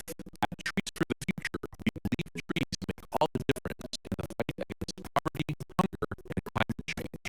Through a proven permaculture method called the Forest Garden Approach, Trees for the Future has positively impacted over 26,000 farmers and their children. Are you ready to leave a lasting impact on the world? Find out how to plant seeds of hope this season at trees.org/radio. That's trees.org/radio.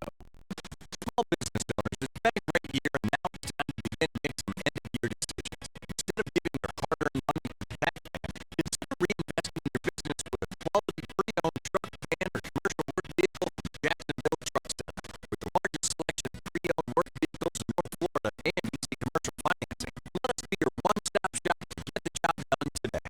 We're on the corner of Arlington Expressway and Southside Connector. Stop by today or visit us at JacksonvilleTruckCenter.com. Pop quiz. If you sell a home for $500,000, how much would a traditional real estate agent charge a commission? If you guessed $25,000 to $30,000, you're right. But if you think that's the only way, you're wrong. This is why thousands of homeowners are making the switch to Rex. With Rex, you get a dedicated agent and a full-service experience at a fraction of the cost. Rex uses game-changing technology to cut out the middleman and save homeowners tens of thousands of dollars in fees. See if you qualify by calling 833-REX-HOME. Remember, this is your home. Why give an insane amount of equity away to an agent? Rex offers the lowest fee in the industry without saving on service. He'll work with an experienced real estate team, with you every step of the way. Get the most out of your home. See if you qualify by calling 833-REX-HOME. 833-REX-HOME. Florida. CQ 1057788. Minimum fee apply. Not licensed in all 50 states. Visit RexHome.com to see if Rex is available in your area. Rex fully approves the principles of the Fair Housing Act and Equal Opportunity Act. Alexa, how do I drive more customers into my business? First, people will need to hear about you. Then you need to be online where they look for you. Then you need to be involved in the community. Then you need to... Whoa. I don't have time for that. I need to run my business. Okay, searching for a local team that can help. Local Solutions, your local marketing team putting you at the top of mind. Visit JacksonvilleLocalSolutions.com today and let's take your business to the next level. Local Solutions, powered by Cox Media Group. Marketing soft.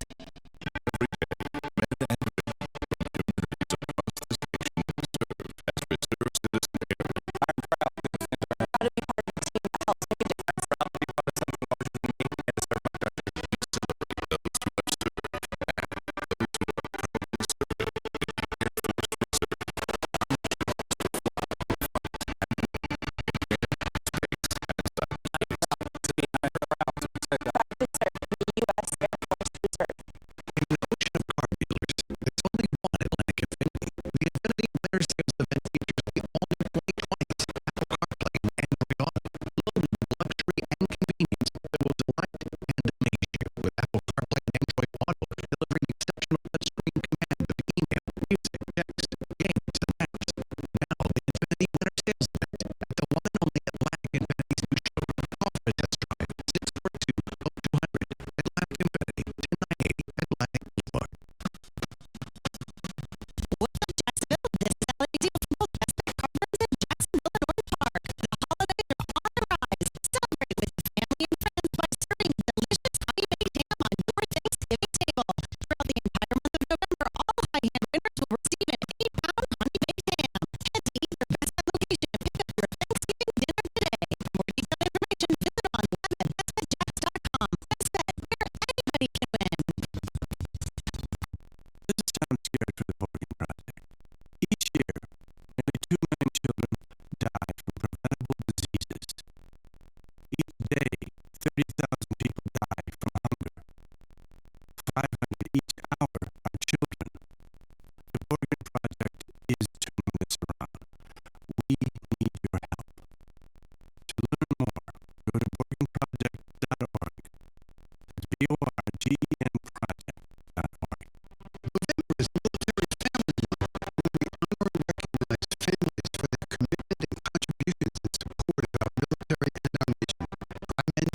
Center is a proud supporter of the Military Family Appreciation Month.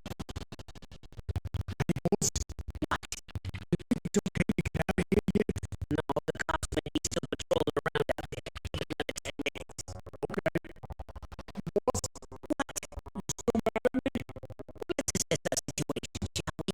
You are hiding out from the cops in a storm fight because you neglected to determine that house you came up on had safeguard security. Is my assessment correct? Yeah, but I swear that you didn't say that last week. I don't want to hear about it, Corporal. We didn't even fix the front door before the safeguard's video monitoring kicked in. Now here we are, crying in the state. Sorry, boss. Just so I know you know, tell me the Brooks was motto again. Stay away from safe touch houses. At least you got that right. I'm Mr. Jackson, President of Safe Touch Security System. No one beats our technology or our price. Call Safe Touch today at 877-386-8224 or go to safetouch.com. Stay on the number EF233. Sports Jackson, ESPN 690.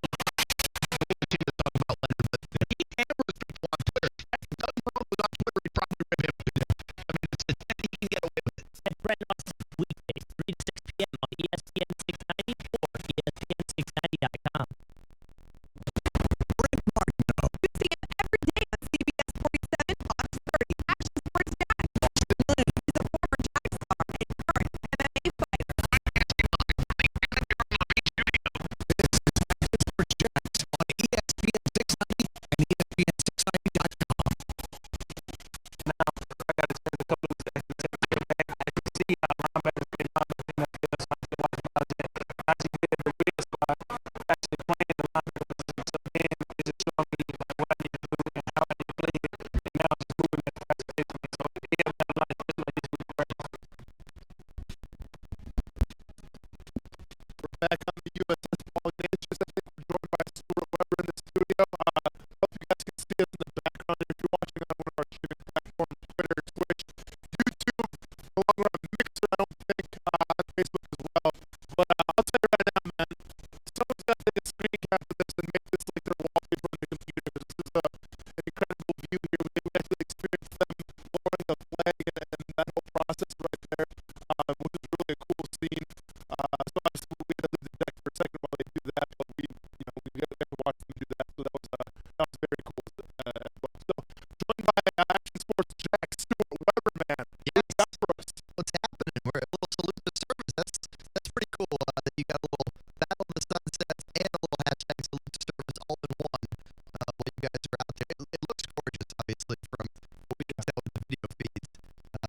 Just a fantastic night for the show and a good chance to kind of go check it out. I heard you guys toured the ship a little earlier.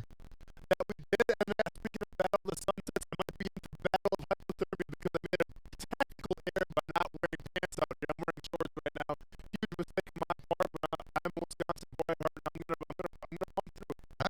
Bless your heart on that. You talk about the weather, and it's interesting that you do that. It was one of the things I was going to bring up while you guys were off and away. If we had to talk about it in the locker room today, Leonard Fournette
he usually is coming out on Thursday. So we haven't spoken to him as a collective media since right after that game on Sunday when emotions are high, you still have all that blood pumping through your veins, you're upset, and rightfully so if you think about it based on what transpired in that game, only getting the 8 toes to the rock.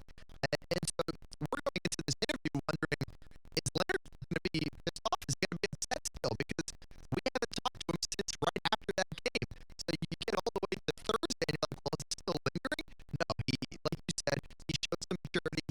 He talked to all those different people. He said it was his dad who really was the most important one that he talked to. Just about seeing the big picture of things and seeing really, how this is only a blip in the overall situation that he's in. He even said, hey, Marcus Allen had a much tougher scenario than I did. He had to go play fullback. Yeah, that is a tougher situation. What do you expect, man? What do you expect out of Leonard Fournette? I mean, because the bottom line is this team is still built on that. And while we wait for Nick Foles to get a little bit less rusty, if you will, or find his rhythm, or however you want to say it, they're going to have to be able to run the football. It's a 6-game season for the Jaguars, and I don't know what that means. If they go 4-2 or 5-1 or 2-4 or 3-3, I mean, we can create all the different scenarios. The bottom line is it's a 6-game season for the Jags. How's this thing going to play out? And they need to start it with 27. They need to get him going. They need to, I think, reward everything he's done, too, in the course of this offseason leading up to this year. He's carried a little. I've often said on just about every show we talk about Leonard Fournette, he feels like a big brother of that offense. And maybe that changes a little bit with Nick Foles back. Maybe I felt that way a little bit more because Gardner Minshew was a young guy playing the quarterback position. But he still says, come on, ride me. I'll take you there.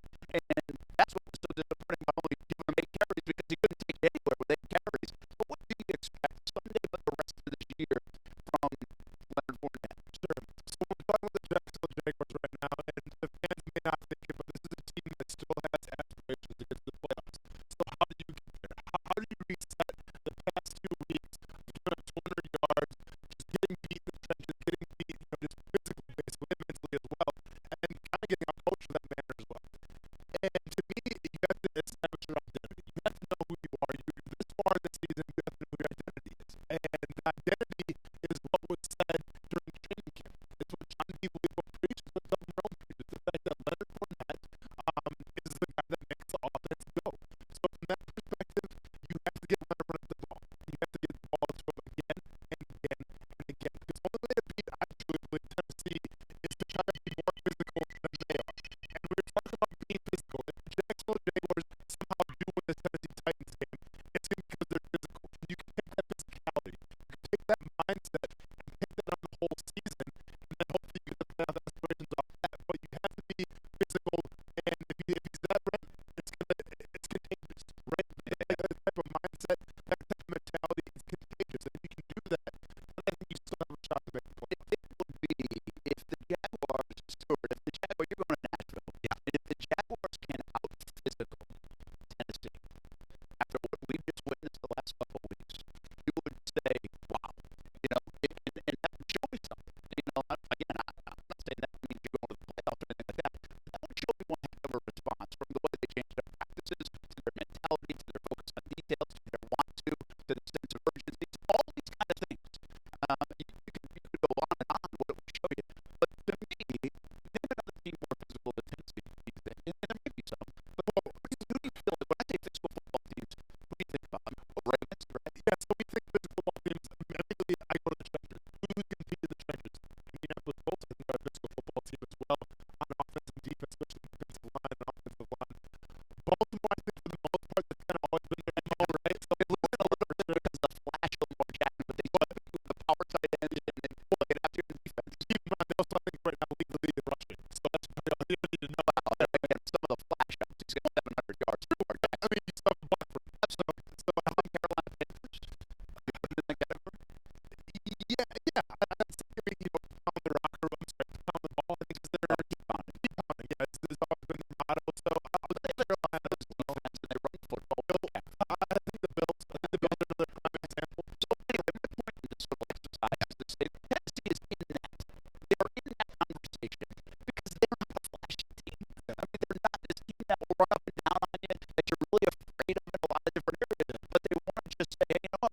you for 4 quarters, and we're going to punish you for 4 quarters, and we're going to see if you can hold up to it. So if the Jaguars can't hold up to that, I think they would prove something to me, because right now they haven't been able to do that against power, physical team. But here's the beauty of that, Brent. You know, is can the Jaguars hold up to that mentality? Can they hold up to being physical? They did the first time you played them. They did, and the beauty is the fact that Stuart, like, if you're Doug Marrone right now, if you're the coordinators, you don't have to do extra reps in the weight room right now to get a little stronger. You know what I'm saying? Like, it is a mindset. A little more spin. Yeah, a little more spin. So from that, a little more track 3D if you really want to get it right. Is there a hamstring? But no, if you're Doug Marrone, you just got to make sure that your guys are in the right mindset. You know what I mean? We're getting towards the end of the season now, and guys have to mentally be there. They have to be laser focused in. And if they can do that, yes, I think they have a chance to be mentally as tough and physical as the Tennessee Titans. Yeah, you know, right? You talk about trying to out-tighten the Titans is really what you're talking about. And what they did in the first meeting is they jumped out to a 14-0 lead, and then the defense got after them for 9 sacks. They limited Derrick Henry to 17 carries for 44 yards. Can you imagine that either of the last 2 games for this team to repeat that kind of success against Henry this year in Nashville? It's going to be tough, but they have to beat the Titans at the run game, establish the running game, and let that defense get after them. And I'm going to have lots of jackets on because it will be cold on the field. It's a little chilly here, and I mean, look at Boston. It's chilly, it's cold, it's a little soft right now. I always love the shorts on and everything, but I guess not. I'll tell you right now, It's cold. First of all, I was called the contractor today, so remember that. And number 2, I'm about 10 feet away from throwing you over the edge, so just remember that as well. I hope it gets flipped. But After all access, we need it for the show tonight. I can just take it over, it's all good, no worries. Okay, sounds good. And nothing said about my clothing, so I must be doing all right. To be fair, you should make fun of my clothing because I am chilly on shit. By the way, I can't stop taking hashtag Battle of the Sunset pictures. It's been a great day here. I knew it would be a good day for that trivia. Hey, Stuart, I have a little advice for you, man. Tennessee, if you got time for it. Yes, go ahead. Okay, cool. So, Nashville, Tennessee, you know what's called? Have you been to Hattie B's? Yes, I've been to Eddie B's. Okay, I'm just saying that like nobody's ever heard of Hattie B's. Nobody's ever even actually heard of Hattie B's. Have you been to Hattie B's before? I think I have. Oh, have you? I've definitely heard of it. You think you have or you have? Nashville, We had Brett. Yes, we went together. it was like the Hattie B's. Nashville chicken? Okay. It's called Nashville hot chicken, though. So it's good. The title, right? But he just said that like you were going to educate everybody listening. I was Hattie B's is a place in Nashville. You know what? Guess what? Nashville is also called Music City. Well, I was going to tell you something about the venue, but you know what? Since you really have to do it, I'm not going to show what it is now. There's a jumping in. That often anyway. Thanks for bringing my meal, Brett. Austin being kicked off this USS Paul Ignatius in a couple of minutes. One more segment of the show. We come back to ESPN 690.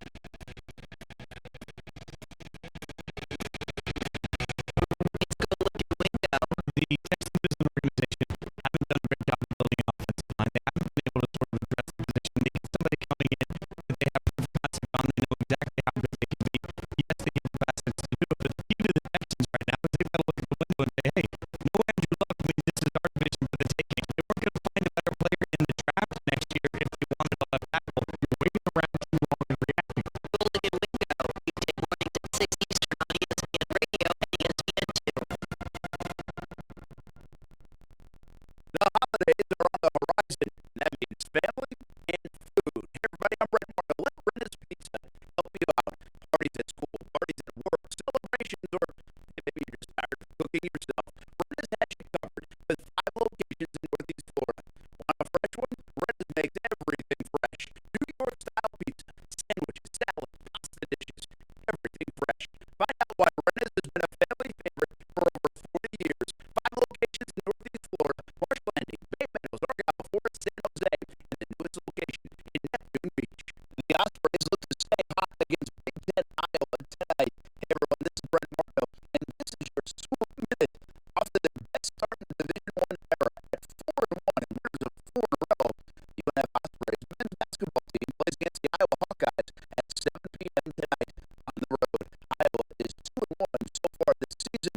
Meanwhile, the Ospreys, the Birds of Trey, have made more three-point baskets than anyone else in Division I basketball so far this year. The women's basketball team picked up a win on Wednesday night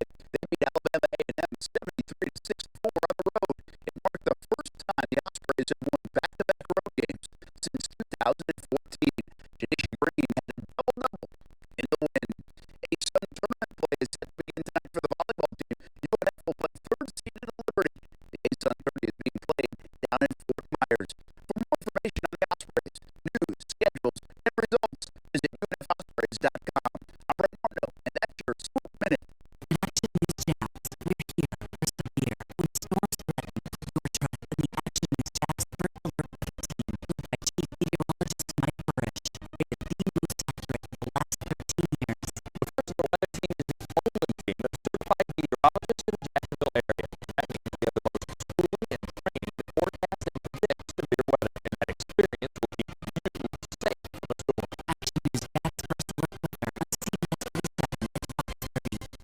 small business owners, it's been a great year, and now it's time to begin to make some end-of-year decisions. Instead of giving your hard-earned money to the tax man, consider reinvesting in your business with a quality pre-owned truck, van, or commercial work vehicle from the Jacksonville Truck Center.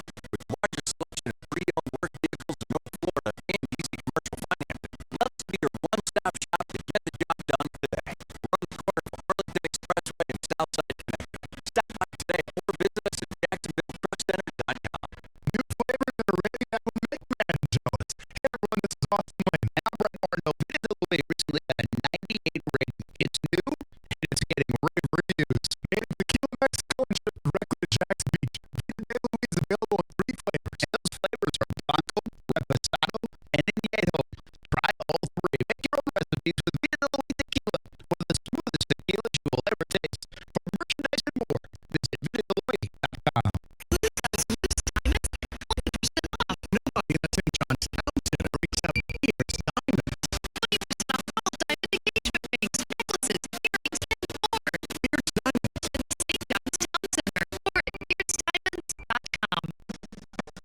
You know a child that's deaf or blind? Florida's Course of Deaf and Blind in St. Augustine offers a tuition-free educational program to prepare the child for a lifetime of success. FSDB offers free comprehensive education, transportation, and boarding services at no cost to all eligible deaf or blind students, elementary through high school, no matter where you live in Florida. Call 800-344-3737 or log on to www.fsdb.k12.fl.us to find out more.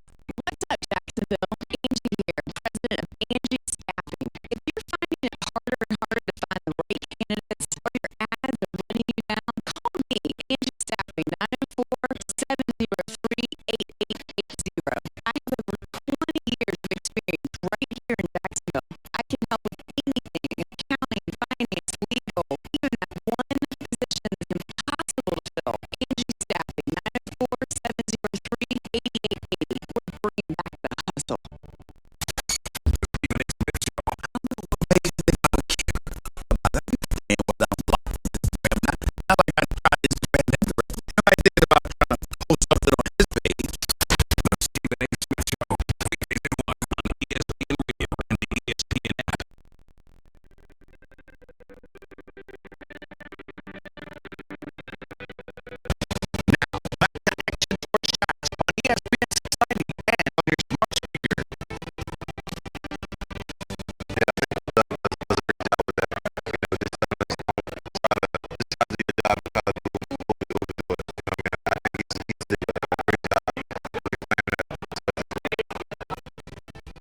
That's Leonard Fournette with support for the head coach, Doug Marrone. Let's see if they can get it right. We're talking more about the Jags. Finishing the show here on the USS Paul Ignatius. We are at Naval Station Mayport. This has been awesome. And we're not done. At least I'm not done. We have the TV side of things. Jaguars All Access coming up. Calais Campbell, Chris Conley, Jeff Loggeman will join me for the show.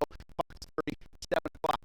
See, Austin thought that he was going to kick me out of the ship and throw me overboard. Instead, I did that to him. He's no longer here. Instead, Jim Signorelli is here from St. Michael's Soldiers and Fields Cadillac as well. How you doing, man? I'm good, man. Thanks for having me. No, this is awesome. You guys have been doing things the last couple of weeks with the Jaguars. Salute Service Month.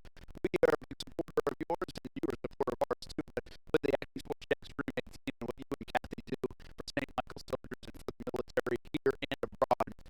But how fun is this to be here and to kind of see in person the servicemen and women and those care packages that you guys put together? That's where this is going.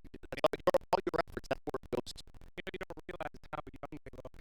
The older we get, you look at these kids and you're like, oh my God. And they're helping out tonight, man. They're going to volunteer, they're going to pack some boxes and send them to some friends. And last week with 1,000 care packages at the stadium, it's been a whirlwind of craziness, but we're having a great time for sure. Yeah, we had some video of that, obviously on the TV side, which shows them putting on Jaguars All Access, but 1,000 care packages, that's a big number. That's a lot of people helping put things in. And, I saw some of the packages, and you said this a lot of times, it's the simple stuff. I mean, it might be a Tootsie Roll. I mean, it's just those simple things that when you're in Afghanistan or you're somewhere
grassroots effort. You're a grassroots effort, but people are taking notice of what you're doing, right? I mean, you're starting to meet the Gary Sneezes of the world and Players Championship and Jaguars and all those kind of folks that are really saying, wow, you guys are doing some cool things. You know, it's really incredible. We talk about the crooked shelf in the spare bedroom. There was one plastic shelf. He said maybe we should do something at Christmas time. And it's going to get near 4,000 or 5,000 care packages this Christmas and 40 grand worth of postage and all kinds of craziness like this on there. On the Destroyer in Mayport. Yeah, pretty cool stuff. The post office like you. Yeah, really. Jim Signorelli from St. Michael Soldiers. Go check out all the new stmichaelsoldiers.org. stmichaelsoldiers.org. And check them out tonight here on Jaguars All Access from the USS Paul Ignatius. Thanks for stopping by. Happy Thanksgiving too. Happy holidays to you. Let's get Austin back here. I really didn't throw him overboard. He's here. And so we'll wrap up a show here from Naval Station Mayport. This has been really awesome to hang out and to watch the sun go down. It drops like 40 degrees out here on the water. No surprise. Those shorts aren't doing so well. Not sure if I did some foot pants, so they would probably come up to your knees if I did that. Rocking some capris. All right, man. What do you think in stay in your lane? You got it today? All I got to do is hit me with it.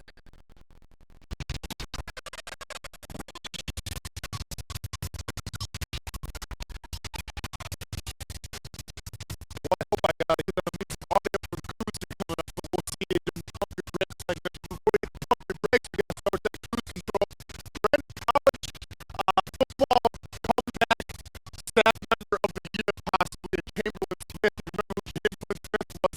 She was the unfortunate girl that got knocked off basically on the sidelines for that Georgia Auburn game. Oh, yeah, yeah. We talked about her. Yeah. Well, check this, man. A little first never heard anybody. Chamberlain Smith came out on Twitter a couple days ago and said, for those asking, I got the shot. Here it is. The last thing my camera and I saw before being tackled. I hope you guys love the photo. And it was at Brian Hernan from Georgia.